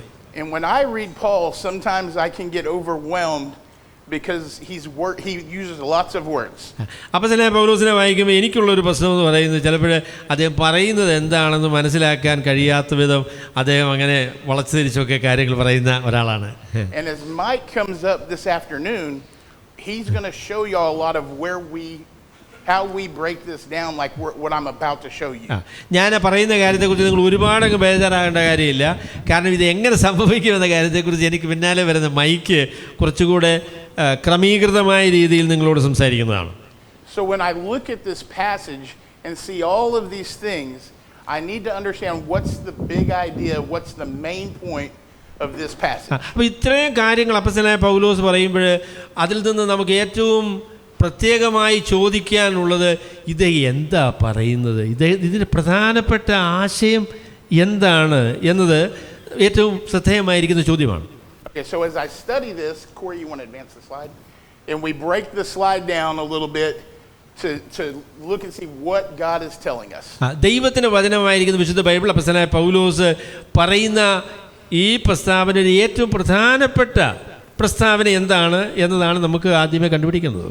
Okay, so the main point of this passage is, I charge you to preach. അപ്പോൾ അതിൽ നിങ്ങൾ അതിനകത്ത് ഏറ്റവും പ്രധാനപ്പെട്ട പ്രസ്താവന എന്താണ് എന്ന് സൂക്ഷ്മമായി പരിശോധിച്ചാൽ 2 കാര്യങ്ങൾ അതിൽ നിന്ന് നമുക്ക് മനസ്സിലാക്കാൻ കഴിയും.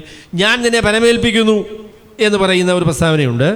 ആ പരമേൽപ്പിക്കുന്ന കാര്യം എന്ന് പറയുന്നത് നീ പ്രസംഗിക്കാനായിട്ട് ഞാൻ നിന്നെ പരമേൽപ്പിക്കുന്നു, അല്ലെങ്കിൽ അതിനായിട്ട് ഞാൻ നിന്നോട് ആജ്ഞാപിക്കുന്നു എന്ന് പറയുന്ന കാര്യമാണ്. All of the other phrases and clauses are the inspired word of God, but that is the main point. അവിടെ അതിനോട് ചേർത്ത് പിന്നെ പറഞ്ഞ കാര്യങ്ങളെല്ലാം എങ്ങനെയാണ് ഇത് പ്രസംഗിക്കേണ്ടത്, എങ്ങനെയാണ് ഈ നിർദ്ദേശം ഞാൻ നിന്നെ പരമേൽപ്പിക്കുന്നത് എന്നുള്ളതിൻ്റെ വിശദീകരണങ്ങളാണ്. So not only does he say, I charge you to preach, but he says how he charges us. He solemnly, this is important, this is really important, that I'm charging you to preach. അവിടെ ഞാൻ നിന്നെ പരമേൽപ്പിക്കുന്നു എന്ന് പറഞ്ഞതിന് ശേഷം അതൊരു ചെറിയ പരമേൽപ്പിക്കലല്ല, അതൊരു പ്രധാനപ്പെട്ട ഒരു പരമേൽപ്പിക്കലാണ്. അതുകൊണ്ട് അതിനെ വിശേഷിപ്പിക്കാനായിട്ട് ഞാൻ നിന്നെ അതിഗംഭീരമായി ഞാൻ നിന്നെ പരമേൽപ്പിക്കുന്ന ഒരു ഉത്തരവാദിത്വമാണ് എന്ത് ചെയ്യണം, നീ പ്രസംഗിക്കണം എന്ന് പറയുന്ന ഉത്തരവാദിത്വം. And he says, in the presence of God and Christ Jesus, that's telling us where he wants us to preach. As Corey said, God is our audience. We do this in front of him. ഈ പ്രസംഗിക്കുന്ന ഉത്തരവാദിത്വം ഏൽപ്പിക്കുന്നതിനെ സംബന്ധിച്ച് അതിൻ്റെ പ്രാധാന്യത്തെക്കുറിച്ച് അപ്പോസ്തലനായ പൗലോസ് പറയുന്നത് ശ്രദ്ധിക്കുക. അദ്ദേഹം പറഞ്ഞു, ജീവികൾക്കും മരിച്ചവർക്കും ന്യായവിസ്താരം നടത്തുവാനുള്ള ക്രിസ്തുയേശുവിനെയും ഞാൻ ദൈവത്തെയും, ജീവികൾക്കും മരിച്ചവർക്കും ന്യായവിസ്താരം നടത്തുവാനുള്ള യേശുക്രിസ്തുവിനെയും സാക്ഷി വെച്ച് നിങ്ങളോട് പറയുന്നത്. അവിടെ ഈ നിർദ്ദേശത്തിൻ്റെ ഗാംഭീര്യം, അതിൻ്റെ പ്രാധാന്യമാണ് ആ വാക്കുകളിലൂടെ പൗലോസ് വ്യക്തമാക്കുന്നത്. And then he gets a little more descriptive with God and Christ Jesus. It says, who is to judge the living and the dead, and by his appearing in his kingdom. So it gives us more information about this God, our God, who is our audience. അവിടെ അദ്ദേഹം പറയുന്നത് ഈ പ്രസംഗം എന്ന് പറയുന്ന ആ ഉത്തരവാദിത്വം തന്നെ പരമേൽപ്പിക്കുന്നു. ദൈവത്തിൻ്റെയും തൻ്റെ പുത്രനായ യേശു ക്രിസ്തുവിൻ്റെയും സന്നിധിയിലാണ് ഞാൻ ഈ ഉത്തരവാദിത്വം പരമേൽപ്പിക്കുന്നത്. യേശു ക്രിസ്തുവിനെ വിശദീകരിക്കാനായിട്ട് ചില വാക്കുകളിലൂടെ താൻ കൂടെ പറയുന്നുണ്ട്. മരിച്ചവർക്കും ജീവികൾക്കും ന്യായവിസ്താരം ചെയ്യുവാനുള്ള കർത്താവ്. Okay, so that's who we preach to. That's our what, who we're preaching in front of. അപ്പോൾ അതുകൊണ്ട് നമ്മുടെ പ്രസംഗത്തിൻ്റെ ഉത്തരവാദിത്വത്തിൻ്റെ ഗൗരവമാണ് അപ്പോസ്തലനായ പൗലോസ് നമ്മളോട് പറയുന്നത്. ഇതൊരു ചെറിയ കളിയല്ല, ഇത് ദൈവത്തെയും തൻ്റെ പുത്രനായ യേശു ക്രിസ്തുവിനെയും സാക്ഷി നിർത്തി നാം ചെയ്യുന്ന അതിഗംഭീരമായ ഒരു ഉത്തരവാദിത്വമാണ് എന്നാണ് പൗലോസ് പറയുന്നത്. Then he's going to tell us what we preach is the word. എന്നിട്ട് എന്താണ് പ്രസംഗിക്കേണ്ടത് എന്നതിനെക്കുറിച്ച് തുടർന്ന് അപ്പോസ്തലനായ പൗലോസ് പറയുകയാണ്. അദ്ദേഹം പറഞ്ഞു, വചനം പ്രസംഗിക്കുക. The word of God. ദൈവത്തിൻ്റെ വചനമാണ് പ്രസംഗിക്കേണ്ടത്. Not our feelings. നമ്മളുടെ അനുഭവവും അറിവും ഇതൊന്നുമല്ല പ്രസംഗത്തിൻ്റെ വിഷയം. Not what's in my heart. എൻ്റെ ഹൃദയത്തിൽ തോന്നിയ അതല്ല വിഷയം. Not my personal experience. എൻ്റെ വ്യക്തിപരമായിരിക്കുന്ന അനുഭവങ്ങൾ അല്ല. I have to preach the word of God. ഞാൻ പ്രസംഗിക്കേണ്ടത് ദൈവത്തിൻ്റെ വചനമാണ് പ്രസംഗിക്കേണ്ടത്. You have to preach the word of God. നിങ്ങൾ പ്രസംഗിക്കേണ്ടത് എന്താ? ദൈവത്തിൻ്റെ വചനം പ്രസംഗിക്കണം. Nothing else. മറ്റൊന്നും പ്രസംഗിച്ചാൽ അത് ദൈവത്തിൻ്റെ വചനത്തിന് പ്രസംഗമാകുകയില്ല, വചനം തന്നെ പ്രസംഗിക്കണം. So now we know our audience and what our message is. He's going to tell us how we do that. അതിനുശേഷം നാം ആരുടെ മുൻപിലാണ് ഈ പ്രസംഗം പരമേൽപ്പിക്കപ്പെട്ടിരിക്കുന്നത് എന്നതിനെക്കുറിച്ച് താൻ പറഞ്ഞു. എന്താണ് പ്രസംഗിക്കേണ്ടത് എന്നതിനെക്കുറിച്ച് പറഞ്ഞു. ഇനി ഇത് എങ്ങനെയാണ് സംഭവിക്കുക എന്നതിനെക്കുറിച്ചാണ് തുടർന്ന് അദ്ദേഹം പറയുന്നത്. So he tells us we must be ready in season and out of season. അദ്ദേഹം പറഞ്ഞു, സമയത്തിലും അസമയത്തിലും ഒരുങ്ങി നിൽക്കുക. When it's easy and when it's hard. ചില അവസരങ്ങൾ പ്രസംഗം എളുപ്പമാകട്ടോ, എന്നാൽ മറ്റു ചില അവസരങ്ങളിൽ പ്രസംഗം ഭയങ്കര കഠിനമേറിയ ഒരു ദൗത്യമാണ്. For me, easy is in the air-conditioned building in Denton, Texas. എന്നെ സംബന്ധിച്ച് എയർ കണ്ടീഷൻ ചെയ്ത ടെക്സസിലെ ഒരു പ്രസംഗത്തിൻ്റെ മന്ദിരത്തിൽ നിന്ന് പ്രസംഗിക്കുക എന്ന് പറയുന്നത് എളുപ്പമുള്ള പ്രസംഗമാണ്. But I must sometimes get on a 15-hour plane flight and preach where I might not be comfortable. എന്നാൽ 15 മണിക്കൂർ ഒരു പ്ലെയിൻ്റെ സീറ്റിൽ ഇരുന്ന് ഇവിടെ വരെ വന്ന് പ്രസംഗിക്കുക എന്ന് പറഞ്ഞപ്പോൾ പ്രസംഗത്തിൻ്റെ മൂല്യം വ്യത്യാസപ്പെട്ടു കേട്ടോ. It's easy to preach to people who want to hear God's word. ദൈവത്തിൻ്റെ വചനം കേൾക്കാൻ താല്പര്യമുള്ള മനസ്സുള്ളതായിരിക്കുന്ന ആളുകളോട് പ്രസംഗിക്കുന്നത് എളുപ്പമാണ്. It's hard to preach when your audience is in opposition to God's word. എന്നാൽ നമ്മൾ പ്രസംഗത്തെ എതിർക്കുന്ന ആളുകളോടാണ് പ്രസംഗിക്കുന്നതെങ്കിൽ പ്രസംഗം കഠിനമാകട്ടോ. We must do both. എന്നാൽ പ്രസംഗം കേൾക്കുന്നത് ആരാണ് എന്നുള്ളതല്ല പ്രസംഗത്തെ നിയന്ത്രിക്കുന്നത്. സമയത്തിലും അസമയത്തിലും നാം ഒരുങ്ങി നിൽക്കേണ്ടത് ആവശ്യമാണ്. Amen. Amen. Amen. I know a word. You didn't have to translate. ആമേൻ എന്നുള്ള വാക്ക് പരിഭാഷപ്പെടുത്തേണ്ട ആവശ്യമില്ല. So in season, out of season, we also must reprove. എന്ന് പറഞ്ഞു ശാസിക്കുക. We must rebuke. പറഞ്ഞ വാക്കുകളൊക്കെ ഒന്ന് ഉപയോഗിക്കാം. ശാസിക്കുക, തർജ്ജനം ചെയ്യുക, And we must exhort. പ്രബോധിപ്പിക്കുക. So we're training, we're correcting, we're encouraging. നമ്മൾ ഉത്സാഹം പകരുന്നവരാണ്, നമ്മൾ പരിശീലനം നൽകുന്ന ആളുകളാണ്. All of these things are important, and we must be well-rounded as preachers. ദൈവത്തിൻ്റെ വചനത്തിൻ്റെ പ്രഘോഷണത്തിൽ ദൈവജനത്തിന് ആവശ്യമായ കാര്യങ്ങളൊക്കെ പറയുന്ന, അവരെ അതിന് പരിജ്ഞാനം നൽകുന്ന നിലയിൽ വേണം ദൈവത്തിൻ്റെ വചനം നമ്മൾ പ്രസംഗിക്കാൻ. And then also in the how, he says we have to have great patience and instruction. ഏതൊരു പറഞ്ഞു ഈ പ്രസംഗത്തെ സംബന്ധിച്ച് അദ്ദേഹം പറഞ്ഞത് ദീർഘക്ഷമ വേണം. പ്രസംഗിക്കുന്നവർക്ക് ദീർഘക്ഷമ വേണം. How many of you are parents? നിങ്ങൾ എത്ര പേര് മാതാപിതാക്കന്മാരാണ്? We know about patience if we're parents, right? നിങ്ങൾ മക്കളെ വളർത്തിയിട്ടുണ്ടെങ്കിൽ അറിയാം ക്ഷമ വേണമല്ലയോ? The same patience you had with your babies, we must have with our congregation. എൻ്റെ പൊന്നു സഹോദരങ്ങളെ, ഞാൻ പറയാം, നമ്മുടെ പിള്ളേരോട് കാണിക്കുന്ന ക്ഷമ നമ്മളെ സഭാവിശ്വാസികളോട് നമ്മൾ കാണിക്കണം. I would also say we have to have the same patience with ourselves in our work. നമ്മളുടെ ക്ഷമയെക്കുറിച്ച് പറഞ്ഞപ്പോൾ നമ്മുടെ പ്രസംഗത്തെ സംബന്ധിച്ച് നമുക്ക് ആ ക്ഷമ വേണം. എൻ്റെ പ്രസംഗം കൊണ്ട് ഇന്ന കാര്യങ്ങൾ നടന്നില്ലല്ലോ എന്ന് വിചാരിച്ചാൽ പറ്റില്ല. ക്ഷമിക്കണം, കുറച്ച് നാൾ കാത്തിരുന്നെങ്കിലേ സാധിക്കുള്ളൂ. Earlier this week we talked to another group of men here in India. ഞങ്ങൾ കഴിഞ്ഞ ദിവസങ്ങളിൽ ബാംഗ്ലൂരിലായിരുന്നു. അവിടെ ഇന്ത്യയുടെ പല ഭാഗങ്ങളിൽ നിന്ന് വന്ന ചില സഹോദരങ്ങളോട് ദൈവവചനം പ്രസംഗിക്കാനായിട്ട് സാധിച്ചു. And all of them shared with us stories of frustration. അവർ ക്രിസ്തീയ വിശ്വാസത്തിന് വളരെ എതിർപ്പ് നേരിടുന്ന സ്ഥലങ്ങളിൽ നിന്നുള്ള ആളുകളാണ്. അവരുടെ ജീവിതത്തിലെ സങ്കടങ്ങളെക്കുറിച്ച് അവർ ഞങ്ങളോട് പറഞ്ഞു. Some of the stories were about persecution. ചില കഥകൾ അവർ ഏൽക്കുന്ന പീഡയെക്കുറിച്ചാണ്. But a lot of the stories were frustration as they watched men preaching prosperity gospel have great success. അവർ പറഞ്ഞ വേറൊരു സങ്കടം, ഞങ്ങൾ കഠിനപ്പെട്ട് ബൈബിൾ പ്രസംഗിക്കാൻ ശ്രമിക്കുകയാണ്, എന്നാൽ അനുഗ്രഹം പ്രസംഗിക്കുന്ന ആളുകളുടെ സഭയിൽ ഒരുപാട് ആൾക്കാർ വരുന്നു, ഞങ്ങളുടെ കൂടെ ആരും വരുന്നില്ല എന്നുള്ള സങ്കടം. And they said, why am I preaching the word? Why I'm trying to be faithful. Why am I not seeing the success? ഞാൻ സത്യസന്ധമായി ബൈബിൾ പ്രസംഗിക്കാൻ ശ്രമിക്കുന്നു, പക്ഷേ ഈ പ്രസംഗം കേൾക്കാൻ ആരെയും കിട്ടുന്നില്ല. എന്തുകൊണ്ട് പ്രസംഗമൊന്നുമില്ലാത്ത സ്ഥലങ്ങളിൽ ആളുകൾ തടിച്ചുകൂടുന്നു? Right here in 2 Timothy it says, with great patience. അപ്പോൾ അദ്ദേഹം അപ്പോസ്തലനായ പൗലോസ് തിമോഥെയോസിനോട് പറഞ്ഞ പോലെ ദീർഘക്ഷമ. It's God's timing, not ours.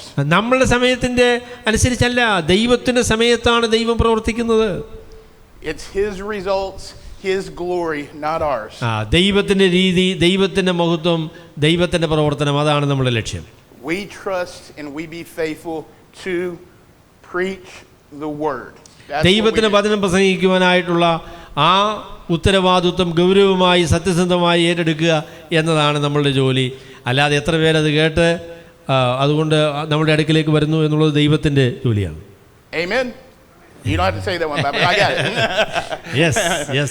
All right, next slide. So, our primary test, and this is a quote. I'm sorry y'all can't really see this. We'll read it, and hopefully Babu can help me get through this with y'all up here. This is a quote from Richard Baxter, a Reformed pastor, that said, we must be serious, zealous, and earnest in every part of our work. Richard Baxter എന്ന് പറയുന്ന വളരെ പ്രസിദ്ധനായിരിക്കുന്ന ഒരു പ്രസംഗത്തിൻ്റെ ഉദ്ധരണിയാണിത്. അദ്ദേഹം പറഞ്ഞു, നമ്മൾ ചെയ്യുന്ന വേലയെ സംബന്ധിച്ച് അതിൻ്റെ എല്ലാ മേഖലകളെയും കുറിച്ച് ഗൗരവമുള്ള, ഉത്സാഹമുള്ള, ആത്മാർത്ഥതയുള്ള ആളുകളായിരിക്കണം നമ്മൾ. Our work requires greater zeal than any of us bring to it. നമ്മൾ ചെയ്യുന്ന വേലയെ സംബന്ധിച്ചിടത്തോളം നമ്മളുടെ ഉള്ളിലുള്ളതിനേക്കാളും അധികം ആവേശം ആ വേലയുടെ എല്ലാ മേഖലകളിലും നമുക്ക് ആവശ്യമാണ്. It's no small matter that we stand up before our congregation and deliver a message of salvation or damnation from the living God. ജീവനുള്ള ദൈവത്തിങ്കിൽ നിന്ന് രക്ഷയുടെ സന്ദേശം അറിയിക്കുക, അതുപോലെ തന്നെ ശിക്ഷയുടെ സന്ദേശം അറിയിക്കുക എന്ന് പറയുന്നത് എൻ്റെ പൊന്നു സഹോദരങ്ങളെ അതൊരു ചെറിയ പരിപാടിയല്ല. In the name of the Redeemer. രക്ഷകന്റെ പേരിൽ നാം അറിയിക്കുന്ന സന്ദേശത്തിന്റെ ഗൗരവം എത്ര വലിയതാണ്. Now pay close attention here. ഇത് നിങ്ങൾ ശ്രദ്ധിക്കണം. It's no easy moment to speak so clearly that the most ignorant may understand us. അതായത് നമ്മെ സംബന്ധിച്ചിടത്തോളം ബുദ്ധിമുട്ടെന്ന് പറയുന്നത് നമ്മുടെ കേൾവിക്കാരിൽ എല്ലാവരും തുല്യമായ രീതിയിൽ പരിജ്ഞാനമുള്ള ആളുകളില്ല. ഏറ്റവും ബലഹീനനായിരിക്കുന്ന ആളിന് നമ്മൾ പറയുന്ന കാര്യം മനസ്സിലാവണം. അതെന്തൊരു ബുദ്ധിമുട്ടുള്ള കാര്യമാണ്. And so seriously that the deadest heart may feel us, and so convincingly that contradicting voices being silent. അതായത് നമ്മളുടെ ഉത്സാഹം ദൈവത്തിൻ്റെ പരിശുദ്ധാത്മാവിൻ്റെ കൃപ എത്രത്തോളം ആവശ്യമാണെന്ന് ചോദിച്ചാൽ ചത്ത കോഴി പറക്കണം. അതാണ് നമ്മളുടെ ഉത്സാഹത്തിൻ്റെ ആ ഗൗരവം എന്ന് പറയുന്നത്. അതാണ് നമ്മളെ എതിർക്കുവാൻ കഴിയാത്ത വിധം നമ്മൾ ശത്രുക്കൾ നിശബ്ദമാകത്തക്ക രീതിയിൽ ദൈവത്തിൻ്റെ പരിശുദ്ധാത്മാവ് മരിച്ച മനുഷ്യരെ ഉയർത്തെഴുന്നേൽപ്പിക്കുന്ന ആ ഒരു ദൗത്യമാണ് ദൈവം നമ്മളെ പരമേൽപ്പിച്ചിരിക്കുന്നത്. There has to be balance there. അതിന് നമ്മളൊരു സന്തുലിതമായിരിക്കുന്ന ഒരു നിലപാട് നമുക്ക് ആവശ്യമാണ്. We have to teach to the lower people that can't comprehend as well, those not as educated. അപ്പോൾ നമ്മുടെ കേൾവിക്കാരിൽ ഒരുപക്ഷം ആളുകൾ നമ്മൾ പറയുന്ന കാര്യങ്ങൾ ഗ്രഹിക്കുവാൻ തക്കവണ്ണം ബുദ്ധിയും പ്രാപ്തിയുമുള്ള ആളുകളല്ല. In a way that they can understand the gospel. അപ്പോൾ സുവിശേഷം മനസ്സിലാകുന്ന രീതിയിൽ അവരുടെ നിലയിലേക്ക് ഇറങ്ങിച്ചെല്ലാനായിട്ട് പ്രസംഗത്തിന് കഴിയണം. We have a preacher back in America that he had a phrase. He said we have to put the cookies on the bottom shelf. ഞാൻ ഒരു പ്രസംഗം പറഞ്ഞ പ്രസ്താവനയുണ്ട്. പിള്ളേർക്ക് ബിസ്ക്കറ്റ് എടുക്കണമെങ്കിൽ അത് താഴത്തെ നിലയിൽ അല്ലെങ്കിൽ താഴെ ഈ പെട്ടിയുടെ നമ്മുടെ ഷെൽഫിൻ്റെ ഏറ്റവും താഴെ ഇരുന്നാലേ പിള്ളേർക്ക് കൈപൊക്കിയാൽ ഉടനെ എടുക്കാമല്ലോ. മേളി വെച്ച് എടുക്കാൻ പറ്റില്ല. I trust that translated okay somewhere. Yes. All right. Okay, so we have to do that, but that we don't want to do it where we water down the gospel. എന്നാൽ ഈ താഴത്തെ അവിടെയാണ് നമ്മളിത് വെച്ചിരിക്കുന്നതെങ്കിലും നമ്മളുടെ പ്രസംഗം താണു പോകരുത് കേട്ടോ. അതിന് മൂല്യവും അതിന് ഗൗരവവും കുറഞ്ഞു പോകരുത്. And we don't only want to do that where all we do is the simple stuff and we never take people deeper into God's word in all of its glory. ചില ആളുകളുടെ പ്രസംഗത്തിൽ അവർ പറയുന്നത് ഞങ്ങളുടെ ആളുകൾക്കൊന്നും പറഞ്ഞാൽ വലിയ കാര്യമൊന്നും പറഞ്ഞാൽ മനസ്സിലാകത്തില്ല, ചെറിയ ചെറിയ കാര്യങ്ങൾ പറഞ്ഞാൽ മാത്രമേ മനസ്സിലാവുള്ളൂ, അതുകൊണ്ട് ഞങ്ങൾ വലിയ കാര്യമൊന്നും പറയത്തില്ല. അയ്യോ അത് ഭയങ്കരമാണല്ലോ. So there has to be that balance. അതുകൊണ്ട് ദൈവത്തിൻ്റെ അമൂല്യമായ സത്യങ്ങൾ ഏറ്റവും ലളിതമായ രീതിയിൽ മനുഷ്യർക്ക് മനസ്സിലാകുന്ന രീതിയിൽ നാം അവതരിപ്പിക്കണം. If not, do you have teeter-totters in America? On the playground? Imagine a teeter-totter with me on one side and Babu on the other. അപ്പോൾ നിങ്ങൾ നടുക്ക് രണ്ട് സൈഡിലും ആളുകൾ ഇരിക്കുന്ന ഒരു ടീച്ചർ, അത് നമുക്ക് അത്രയും പരിചയം തോന്നും. അപ്പോൾ ഇദ്ദേഹം ഒരു സൈഡിൽ ഇരിക്കുക, ഞാൻ അപ്പുറത്തെ സൈഡിൽ ഇരിക്കുന്നത്. For every one of me there needs to be 4 Babus on the other side. ഇദ്ദേഹത്തിൻ്റെ സൈഡിൽ പിന്നെ എതിരായി നിൽക്കുന്ന സൈഡിൽ എന്നെ പോലെ ഉള്ളൊരു 10 പേരിരുന്നാലേ സാധിക്കുകയുള്ളൂ. So in America y'all have kilos, we have pounds, and Babus is our measurement. All right. So does that make sense? Balance. You have to preach to all men. സന്തുലിതം, അവ ലളിതം എന്നാൽ സത്യസന്ധവും ആഴമുള്ളതും എന്ന ആ ഒരു സന്തുലിതമായ കാര്യം നമ്മൾ നിലനിർത്തണം. Thank you. Next slide. Okay, now we go to Romans 16:25-27, and this is going to be the why we preach. എന്തുകൊണ്ടാണ് നമ്മൾ പ്രസംഗിക്കുന്നത് എന്നതിനെ സംബന്ധിച്ച് പൗലോസ് പറയുന്ന റോമാലേഖനം 16-ാമത്തെ അധ്യായത്തിൻ്റെ 16:25-27. പൂർവ്വകാലങ്ങൾ മറഞ്ഞിരുന്നിട്ട് ഇപ്പോൾ വെളിപ്പെട്ടു വന്നതും നിത്യദൈവത്തിൻ്റെ നിയോഗപ്രകാരം സകല ജാതികൾക്കും വിശ്വാസത്തിൻ്റെ അനുസരണത്തിനായി പ്രവാചകന്മാർ എഴുത്തുകളാൽ അറിയിച്ചിരിക്കുന്നതുമായ മർമ്മത്തിൻ്റെ വെളിപ്പാടിന് അനുസരണമായുള്ള എൻ്റെ സുവിശേഷത്തിനും യേശുക്രിസ്തുവിനെക്കുറിച്ചുള്ള പ്രസംഗത്തിനും ഒത്തവണ്ണം നിങ്ങളെ സ്ഥിരപ്പെടുത്തുവാൻ കഴിയുന്ന ഏകജ്ഞാനിയായ ദൈവത്തിന് യേശുക്രിസ്തു മുഖാന്തരം എന്നേക്കും മഹത്വം ഉണ്ടാകുമാറാകട്ടെ. You want to go to the breakdown, Corey? Okay, so this one, we start from now to him. It says, who is able to establish you according to my gospel and the preaching of Jesus Christ. അപ്പോൾ നമ്മളതിനെ സൂക്ഷ്മമായി പരിശോധിക്കുമ്പോൾ അതിലെ ഏറ്റവും പ്രധാനപ്പെട്ട പ്രസ്താവന എന്ന് പറയുന്നത് നിങ്ങളെ സ്ഥിരപ്പെടുത്തുവാൻ കഴിയുന്ന എന്ന് പറയുന്ന ആ പ്രസ്താവനയാണ്. അത് ഏത് നിലയിലാണ് സ്ഥിരപ്പെടുത്തുന്നത് എന്നതിനെക്കുറിച്ച് പൗലോസ് പറയുന്നുണ്ട്. Okay, again here, we're established by two things, by the gospel and by the preaching. രണ്ട് കാര്യങ്ങളാണ് അദ്ദേഹം പറയുന്നത്. എൻ്റെ സുവിശേഷം അനുസരിച്ച്, അതുപോലെ തന്നെ യേശുക്രിസ്തുവിനെ സംബന്ധിക്കുന്ന പ്രസംഗം അനുസരിച്ച്. So if we are going to establish believers in our place, we have to give them the gospel by preaching it to them. അവിടെ ആളുകളെ സ്ഥിരപ്പെടുത്താനായിട്ട്, അവരെ ഉറപ്പിക്കാനായിട്ട് നമ്മൾ ചെയ്യേണ്ടത് കർത്താവായ യേശുക്രിസ്തുവിനെ സംബന്ധിക്കുന്ന സുവിശേഷം സത്യസന്ധമായ രീതിയിൽ നമ്മൾ പ്രസംഗിക്കണം. This is why Mike, Corey, and I came to teach you today, because we have to be about preaching the gospel. സുവിശേഷത്തിൻ്റെ പ്രസംഗമാണ് ഏറ്റവും പ്രാധാന്യമേറിയത്. അത് നിങ്ങളെ ബോധ്യപ്പെടുത്തുക എന്നുള്ളതാണ് ഞങ്ങളുടെ ലക്ഷ്യം. Preaching is the method God established to spread his word. ദൈവത്തിൻ്റെ വചനം മനുഷ്യരെ അറിയിക്കുവാൻ ദൈവം തിരഞ്ഞെടുത്തിരിക്കുന്ന വഴി എന്നത് പ്രസംഗത്തിൻ്റെ വഴിയാണ്. He didn't ask for entertainers. അതുപോലെ തന്നെ ഇന്ന് സുവിശേഷ പ്രഘോഷണത്തിനായിട്ട് തമാശ പറയുന്ന ആൾക്കാരെ അല്ല കർത്താവ് വിളിച്ചത്. He didn't ask for comedians.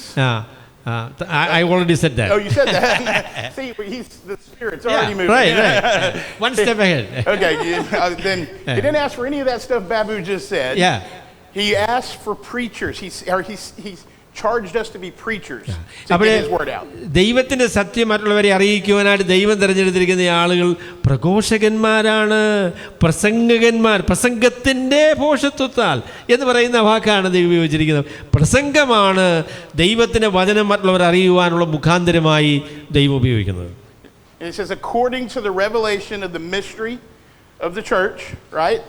അവിടെ പിന്നെ ദൈവം പരമേൽപ്പിച്ച തൻ്റെ മർമ്മത്തിൻ്റെ രഹസ്യം എന്ന് പറയുന്നത് ദൈവത്തിൻ്റെ സഭയാണ്. Which is now manifested, made known to every man.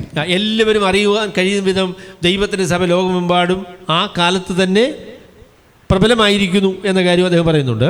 It can't be made known if we don't preach it. ദൈവത്തിൻ്റെ വചനത്തിൻ്റെ പ്രഘോഷണം കൂടാതെ ഈ സത്യം ലോകത്തുള്ളവർക്ക് മനസ്സിലാക്കാൻ സാധിക്കില്ല. And it says according to the commandment of the eternal God has been made known to all nations. എല്ലാ രാജ്യങ്ങളെയും അറിയിക്കുവാൻ ദൈവം കൽപ്പിച്ചിരിക്കുന്ന ദൈവത്തിൻ്റെ വചനം എന്നാണ് അതിനെ വിശദീകരിക്കുന്നത്. So we need to preach this in our neighborhoods, in our country, in other countries. നമ്മളുടെ സമീപത്ത് നാം ഈ വചനം പറയണം. ലോകത്തെ എല്ലായിടത്തും ഈ വചനം പറയണം. ലോകത്തിൻ്റെ അറ്റത്തോളം പോയി പ്രസംഗിക്കണം. And that will lead to obedience to the only wise God through Jesus Christ. കർത്താവായ യേശുക്രിസ്തു മുഖാന്തരം സകല മനുഷ്യർക്കും വിശ്വാസത്തിൻ്റെ അനുസരണം ഉണ്ടാകേണ്ടതിനായിട്ടാണ് നാം പ്രസംഗിക്കുന്നത്. Now listen to this. If you go to the main point of this passage, it was now to him be the glory forever. So this is how God is glorified. ദൈവം എങ്ങനെയാണ് മഹത്വപ്പെടുന്നത് എന്ന് ചോദിച്ചാൽ സത്യസന്ധമായ രീതിയിൽ വിശ്വാസികൾ സുവിശേഷത്തിൽ സ്ഥിരപ്പെടുമ്പോഴാണ്. അവർ സത്യസന്ധമായി ലോകത്തിൻ്റെ അറ്റത്തോളം ഈ സുവിശേഷത്തിന് സാക്ഷ്യം വഹിക്കുമ്പോഴാണ്. By his men preaching his gospel to all nations. ദൈവത്തിൻ്റെ മനുഷ്യർ ദൈവത്തിൻ്റെ സന്ദേശം, ദൈവത്തിൻ്റെ സുവിശേഷം സകല മനുഷ്യരോടും പ്രസംഗിക്കുമ്പോഴാണ് ദൈവത്തിൻ്റെ ഹിതം അല്ലെങ്കിൽ ദൈവത്തിൻ്റെ നാമം മഹത്വപ്പെടുന്നത്. So why do we preach? എന്തുകൊണ്ടാണ് നമ്മൾ പ്രസംഗിക്കുന്നത്? What was our main point? നമ്മുടെ മെയിൻ പോയിന്റ്, പ്രധാനപ്പെട്ട വിഷയം എന്താണ്? So that God may be glorified. Yeah. ദൈവം മഹത്വപ്പെടേണ്ടതിന്, വിശ്വാസികൾ സ്ഥിരപ്പെടേണ്ടതിന് എന്താണ് ചെയ്യേണ്ടത് എന്നതിനെക്കുറിച്ചാണ് അപ്പോസ്തലനായ പൗലോസ് പറയുന്നത്. It's not for my glory. നമ്മളുടെ മഹത്വത്തിന് വേണ്ടിയല്ല കേട്ടോ. Not for Corey's glory. കോറിയുടെ മഹത്വം Not for Mike's. Not Mike's glory. Mike ഷീറിന്റെ മഹത്വവുമല്ല. Not for Babu's. എൻ്റെ ബാബു ജോർജ് സഹോദരന്റെ മഹത്വമല്ല. For God's glory. Amen. ദൈവത്തിന്റെ മഹത്വം. All right. Next slide, please. Okay. Now, how we preach. So this is Nehemiah 8:5-8. Do you want to read that? നെഹമ്യാവ് 8:5-8 വരെയുള്ളതായിരിക്കുന്ന വാക്യങ്ങൾ നമുക്കൊന്ന് വായിക്കാം. അവിടെ എങ്ങനെയാണ് ഈ പ്രസംഗം ചെയ്യേണ്ടത് എന്നതിനെക്കുറിച്ച് പറയുന്നു.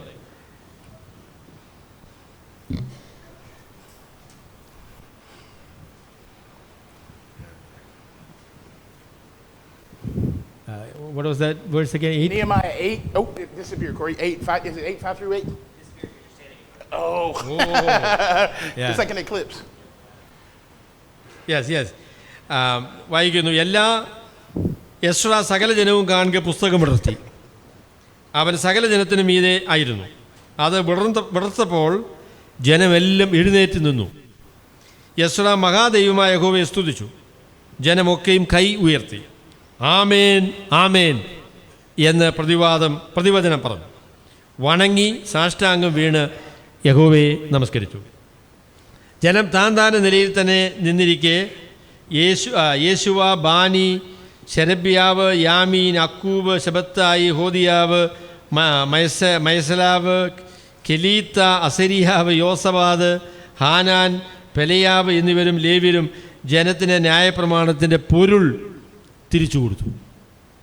ഇങ്ങനെ അവർ ദൈവത്തിൻ്റെ ന്യായപ്രമാണ പുസ്തകം തെളിവായി വായിച്ച് കേൾപ്പിക്കുകയും വായിച്ചത് ഗ്രഹിപ്പാൻ തക്കവണ്ണം അർത്ഥം പറഞ്ഞു കൊടുക്കുകയും ചെയ്തു. Okay, so this passage, you probably all know, takes place immediately after they completed rebuilding the walls. യെരൂശലേമിൻ്റെ മതിലുകളെ പണിതതിന് ശേഷം നെഹമ്യാവ് അല്ലെ എസ്രാ പുരോഹിതൻ ആളുകളെ ഒരുമിച്ച് കൂട്ടി അവരോട് പറയുന്ന വാക്കുകളാണ് നമ്മളിവിടെ വായിക്കുന്നത്. Which was a monumentally huge task. യെരൂശലേമിൻ്റെ മതിൽ പണിയുക എന്ന് പറയുന്നത് വളരെ ദുഷ്കരമായ ഒരു സംരംഭം ആയിരുന്നു. And they did it in 52 days. 52 ദിവസം കൊണ്ട് അവരെ ആ മതിൽ പണിതു. Because God was with them and protected them and helped them. അവരെ അങ്ങനെ പണിയാനുള്ള കാരണം എന്താണെന്ന് ചോദിച്ചാൽ ദൈവം അവർക്ക് അനുകൂലമായിരുന്നു എന്നതാണ് അതിൻ്റെ കാരണം. And this is their celebration. ഇത് അവരുടെ ആഘോഷമാണ്, വിജയത്തിൻ്റെ ആഘോഷമാണ്. So in America, if we accomplish something or celebrate something, what it looks like is we have big parties with fireworks and music. അപ്പം ഞങ്ങൾ അമേരിക്കയിൽ എന്തെങ്കിലും കാര്യങ്ങൾ ചെയ്താൽ ഞങ്ങൾക്ക് പിന്നെ ഒരു സെലിബ്രേഷൻ ഉണ്ട്. അതിന് ഞങ്ങൾ വെടിക്കെട്ടും പരിപാടികളുമൊക്കെ ആയിട്ട് ഒരു ആഘോഷം നടത്തും. And food. ഞങ്ങൾ വല്ലതും കഴിക്കുകയും ചെയ്യും. Gotta have the food. But we celebrate and take pride in what we accomplish. ഞങ്ങൾ ചെയ്ത കാര്യത്തെ സംബന്ധിച്ച് ഞങ്ങൾ അഭിമാനം കൊള്ളും, അതിൽ അല്പം അഹങ്കരിക്കുകയും ചെയ്യും. Every year we celebrate things over and over again that were done 250 years ago by men we never saw. 250 വർഷം മുമ്പ് ഞങ്ങൾ ആരും കണ്ടിട്ടില്ലാത്ത ആളുകൾ നേടിയെടുത്ത കാര്യത്തെ സംബന്ധിച്ച് ഞങ്ങൾ അഹങ്കാരത്തോടുകൂടെ ആഘോഷം നടത്തും. These men had just worked hard for 52 days and this was how they celebrated. 52 ദിവസം കഠിനാധ്വാനം ചെയ്ത കയ്യിൽ തഴമ്പുള്ള ആളുകളാണ് ഇപ്പോൾ ഇവിടെ ഈ ആഘോഷത്തിന് മുൻകൈ എടുക്കുന്നത്. Okay, it says here's the celebration. Ezra the priest stands before them and opens the word of God. അവരുടെ ആഘോഷത്തിന്റെ കേന്ദ്രഭാഗം എന്ന് പറയുന്നത് എസ്രാ എന്ന് പറയുന്ന പുരോഹിതൻ അവരുടെ മധ്യത്തിൽ എഴുന്നേറ്റ് നിന്നതിന് ശേഷം ന്യായപ്രമാണത്തിന്റെ പുസ്തകം തുറന്ന് അത് വിടർത്തി അവരുടെ മുൻപിൽ കാണിച്ചു. And he does it inside of all the people. Everybody എല്ലാവരും കാണുകയാണ് ഈ ന്യായപ്രമാണ പുസ്തകം വിടർത്തിയത്. And everyone who can understand, even the children, anybody that can understand, comes to hear the word of God. ദൈവത്തിന്റെ വചനം കേൾക്കാനായിട്ട് മനസ്സിലാകുന്ന എല്ലാ മനുഷ്യരും അവിടെ ഒരുമിച്ച് കൂടി. Okay. Then Ezra blessed the Lord great God, and the people answered, Amen, and lifted their hands. So they worship, they lift their hands, they pray to God. അവര് കരങ്ങളെ ഉയർത്തി ദൈവത്തിന് നന്ദി പറഞ്ഞ് ദൈവത്തെ ആരാധിച്ചു. And in the passage, in other parts of the passage, it tells us they actually got a pulpit. It says they got a stand to set the word on for the scroll to teach from. ഇതിന് അവരെ വേറെ ഭാഗങ്ങൾ വായിച്ചാലും ഈ വാക്യത്തിൽ തന്നെ ഉണ്ട് ഒരു സൂചന. ദൈവത്തിൻ്റെ വചനം അവരുടെ മധ്യത്തിൽ ഉയർത്തി വയ്ക്കുന്നതിന് വേണ്ടി ഒരു പീഠം അവർ ഉണ്ടാക്കി. ആ പീഠത്തിലാണ് ഈ ദൈവത്തിൻ്റെ വചനം അവർ വെച്ചത്. Just like we do in church, a man, a pastor, a preacher steps up to a pulpit, opens the word and reads it to the congregation. ദൈവത്തിൻ്റെ വചനം ദൈവജനത്തോട് പ്രസംഗിക്കുമ്പോൾ ദൈവത്തിൻ്റെ വചനം അവരെക്കാളൊക്കെ ഇങ്ങനെ ഉയർന്ന ഒരു സ്ഥാനത്ത് നിർത്തിയിട്ട് അത് തുറന്ന് അതിൽ നിന്ന് നാം ദൈവത്തിൻ്റെ വചനം ദൈവജനത്തോട് പറയുകയാണ്. And not just Ezra but says the Levites, all the preachers. Ezra മാത്രമല്ല തന്നോടുകൂടെ ലേവ്യ ഗണത്തിൽപ്പെടുന്ന ഒരുപാട് ആൾക്കാരും ഈ വചനം വിശദീകരിച്ചു കൊടുക്കാനായിട്ടുണ്ടായിരുന്നു. Not just Babu, not the missionaries that come from America to you. All the pastors. എല്ലാവരും ഞങ്ങൾ കുറച്ച് ആളുകൾ മാത്രമല്ല നാം എല്ലാവരും ഒരുമിച്ച് ദൈവവചനത്തിന്റെ വിശദീകരണം എന്ന ഉത്തരവാദിത്വം ഏറ്റെടുക്കുകയാണ്. Explain the law to the people while the people remained in their place. ദൈവത്തിന്റെ വചനം ദൈവത്തിന്റെ നിയമത്തെ അവർക്ക് വിശദീകരിച്ചു കൊടുത്തു. So our job is to keep the word of God in front of the people and to explain it to them so they can understand what it says.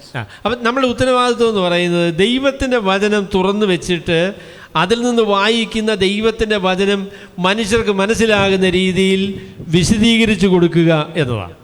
It's important that we make sure that our people understand not just what, they don't just read the word, but they understand what the word means.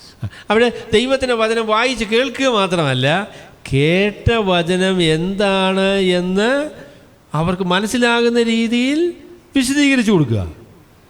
The word is central. There's no mention of fireworks, food, anything. It's the word all day. ആഘോഷത്തിലെ മുഖ്യ കാര്യം എന്ന് പറയുന്നത് വെടിക്കെട്ടല്ല, ആഘോഷത്തിലെ മുഖ്യ കാര്യം ദൈവവചനത്തിൻ്റെ പ്രഘോഷണമാണ്. The next slide. All right, so this right here is a definition, and we'll try to work through this a little slow because I know it's hard to see back there. So you might be able to write this down as Babu translates it. But this is the definition of a sermon that we're going to, this is kind of the basis of what Mike's going to come up and teach the next couple of sessions. This is the idea of what a sermon is, why we've laid all this groundwork. I'm sorry, I went long there, didn't I, Babu? You want to catch me up there? You'll read it. Okay. So ready this to go. Definition of the sermon. Okay. So an expositional sermon or lesson. So we're talking about expository preaching, word by word, explaining the word of God. അവിടെ നമ്മുടെ പ്രസംഗത്തിൽ കൊടുത്തിരിക്കുന്ന പേര് എക്സ്പോസിറ്റോറി preaching എന്നാണ്. മലയാളത്തിൽ അങ്ങനെ ഒരു വാക്കില്ല, എങ്കിലും വിശദീകരണ ആശയ ആവിഷ്കരണ പ്രസംഗം. അതും അങ്ങോട്ട് പോരാ തോന്നുന്നല്ലേ? ആശയം മാത്രമല്ല, അതിൽ ഒരു ഓക്കെ ആശയ ആവിഷ്കരണ പ്രസംഗം അല്ലെങ്കിൽ വിശദീകരണ പ്രസംഗം എന്ന് പറയുന്നത് അതിൻ്റെ വിശദീകരണമാണ് ഇനി പറയാൻ പോകുന്നത്. പറഞ്ഞോളൂ. Okay, you got it right there? Yeah. Okay. Is a sermon or lesson that takes the main point of the text. അതിൻ്റെ വിശദീകരണ പ്രസംഗം എന്ന് പറഞ്ഞാൽ പ്രസംഗത്തിൻ്റെ വിഷയം, പ്രസംഗത്തിൻ്റെ പോയിന്റ്, പ്രസംഗത്തിൻ്റെ വിഷയം എന്ന് പറയുന്നത് ഞാൻ വായിച്ച വേദഭാഗത്തിൻ്റെ വിഷയം തന്നെയായിരിക്കണം. അതായിരിക്കണം പ്രസംഗത്തിൻ്റെ വിഷയം, നാം വായിക്കുന്ന വേദഭാഗത്തിൻ്റെ വിഷയമാകണം. So the main point of the text is the main point of the sermon. Did you already say that? അതെ. Okay. And the flow of the text has the flow of the sermon. അതുപോലെ തന്നെ പ്രസംഗത്തിൻ്റെ ഒഴുക്ക്, പ്രസംഗത്തിൻ്റെ പുരോഗതി എങ്ങനെയായിരിക്കണം? പ്രസംഗത്തിൻ്റെ പുരോഗതി എന്ന് പറയുന്നത് വേദഭാഗം എങ്ങനെയാണോ ഈ ആശയത്തെ വിശദീകരിച്ച് അതിൻ്റെ വിശദീകരണത്തിൻ്റെ ഒഴുക്ക് ഏത് നിലയിലാണോ അതേ രീതിയിലാണ് നമ്മുടെ പ്രസംഗത്തിൻ്റെ ഒഴുക്കും. So that the listeners understand God's word and how it impacts their situation. അവർക്ക് അതിൻ്റെ പ്രസംഗത്തിൻ്റെ ഉദ്ദേശം എന്ന് പറയുന്നത് ദൈവത്തിൻ്റെ വചനം കേൾവിക്കാർക്ക് മനസ്സിലാകണം, മാത്രമല്ല അവർ ആയിരിക്കുന്ന അവരുടെ പ്രത്യേക സ്ഥിതിയിൽ എങ്ങനെയാണ് ഈ ദൈവവചനം അവരെ സ്വാധീനിക്കുന്നത് എന്ന് അവർക്ക് ബോധ്യപ്പെടണം. And then that leads to life change for the glory of God. മാത്രമല്ല ഈ പ്രസംഗം കൊണ്ട് ജീവിതങ്ങൾ വ്യത്യാസപ്പെടുകയും ദൈവത്തിൻ്റെ നാമം മഹത്വപ്പെടുകയും ചെയ്യണം. So this is important. What the main point of what God says becomes your sermon, and his flow becomes how your sermon lays out. അപ്പോൾ പ്രസംഗത്തിൻ്റെ രണ്ട് പ്രത്യേകതകൾ അടിവരയിട്ട് പറയാം. ഒന്നാമത് പ്രസംഗത്തിൻ്റെ പ്രധാന പോയിന്റ് വേദഭാഗത്തിൻ്റെ പ്രധാന പോയിന്റാണ്. രണ്ട്, പ്രസംഗത്തിൻ്റെ ഗതി, പ്രസംഗത്തിൻ്റെ പുരോഗതി, പ്രസംഗത്തിൻ്റെ ഒഴുക്ക് വേദഭാഗത്തിൻ്റെ തന്നെ പുരോഗതി ഒഴുക്ക് അനുസരിച്ചായിരിക്കണം. അപ്പോൾ ഈ രണ്ട് കാര്യങ്ങൾ പ്രസംഗത്തെക്കുറിച്ചാണ്. So I'm going to say it one more time. Okay. പ്രസംഗത്തിൻ്റെ പോയിന്റ് വേദഭാഗത്തിൻ്റെ പോയിന്റ്, മെയിൻ പോയിന്റ്. പ്രസംഗത്തിൻ്റെ ഒഴുക്ക് വേദഭാഗത്തിൽ എങ്ങനെയാണോ ആശയം വിശദീകരിച്ചിരിക്കുന്നത് ആ ഒഴുക്ക് തന്നെയായിരിക്കണം നമ്മുടെ പ്രസംഗത്തിൻ്റെ ഒഴുക്ക്. അപ്പോൾ ഇതാണ് വിശദീകരണ ആശയ ആവിഷ്കരണ പ്രസംഗം എന്ന് പറഞ്ഞാൽ അതാണ് നമ്മൾ ഉദ്ദേശിക്കുന്നത്. Will you please repeat? Can you read it? No. Oh, it is difficult to read. You want me to read the whole thing in English? Yeah. Okay. So here's the whole deal. I'll kind of go slowly if you want to write it as I go. So it says, an expositional sermon or lesson is a sermon or lesson that makes the main point of the text the main point of the sermon. Okay, so the main point is your title of your sermon. It's the main point of your sermon. And the flow of the text, the way it lays out, is the flow of your sermon. So that the listeners understand God's word and how it impacts their situation and leads to life change for the glory of God. Now, this is important because if you follow this pattern, it's a safeguard where you're not preaching your heart, your emotions, your thoughts. You are preaching the Word of God. അവിടെ വേറെ വാക്കുകൾ പറയുകയാണെങ്കിൽ പ്രസംഗത്തിൻ്റെ main point നാം വായിച്ച വേദഭാഗത്തിൻ്റെ main പോയിൻ്റാണ്. പ്രസംഗത്തിൻ്റെ ഘടന നാം വായിച്ച വേദഭാഗത്തിൻ്റെ ഘടനയാണ്. The structure of the sermon is the structure of the passage. The main point of the sermon is the main point of the passage. Right. That is an expositional sermon. And let's just to point out this last line here. It says it leads to life change for the glory of God. അപ്പോൾ ഇങ്ങനെ പ്രസംഗിച്ചുകൊണ്ട് എന്ത് സംഭവിക്കണമെന്ന് ചോദിച്ചാൽ അത് നമ്മുടെ ജീവിതത്തിൽ വ്യതിയാനം വരുത്തുകയും ദൈവനാമത്തെ മഹത്വപ്പെടുത്തുകയും ചെയ്യണം. So for teaching to occur, life change has to happen. യഥാർത്ഥമായ ദൈവവചനത്തിൻ്റെ പ്രഘോഷണം ജീവിതത്തിൻ്റെ വ്യതിയാനം ഉളവാക്കുന്ന പ്രസംഗമാണ്. If I left Dallas and my wife and 3 daughters to fly to India and came and spoke to you and nothing changes, I didn't teach you anything. അതായത് ഞാൻ എൻ്റെ ഭാര്യയും 3 പിള്ളേരെയും വിട്ട് അവിടെ നിന്ന് ഇവിടെ വരെ വന്ന് നിങ്ങളോട് ഒരു കാര്യം പറഞ്ഞു, നിങ്ങൾക്ക് യാതൊരു വ്യത്യാസവും വരുന്നില്ലെങ്കിൽ എൻ്റെ പരിപാടി പരാജയമായി എന്ന് ഞാൻ പറയണം. I'm not a teacher. You just heard a big white guy speak. അവിടെ ഞാൻ പറഞ്ഞ കാര്യം നിങ്ങളുടെ ജീവിതത്തിൽ വ്യതിയാനം വരുന്നില്ലെങ്കിൽ ഒരു വെള്ളക്കാരൻ തടിയനെ ഞങ്ങൾ കണ്ടു എന്ന നിലയിൽ നിങ്ങളുടെ ഈ പ്രസംഗ പരിശീലനം അവസാനിക്കും. And that brings no glory to God. അത് ദൈവത്തിന് മഹത്വം വരുത്തുന്ന ഒരു കാര്യമല്ല. Amen. Amen. So this is where we're going. I think I'm a little bit ahead of schedule here. Mike, are you going to want to jumpstart, or you want to lengthen the break, Babu? Or Probably will. എപ്പോഴാണ് നമ്മുടെ ഇത് ചായ എപ്പോഴാണ് കിട്ടുക? 11 മണിക്ക്. They got it about ready? Yeah. Probably if you have any questions, Any questions for us, or before we break? Yeah. I have one question. Corey?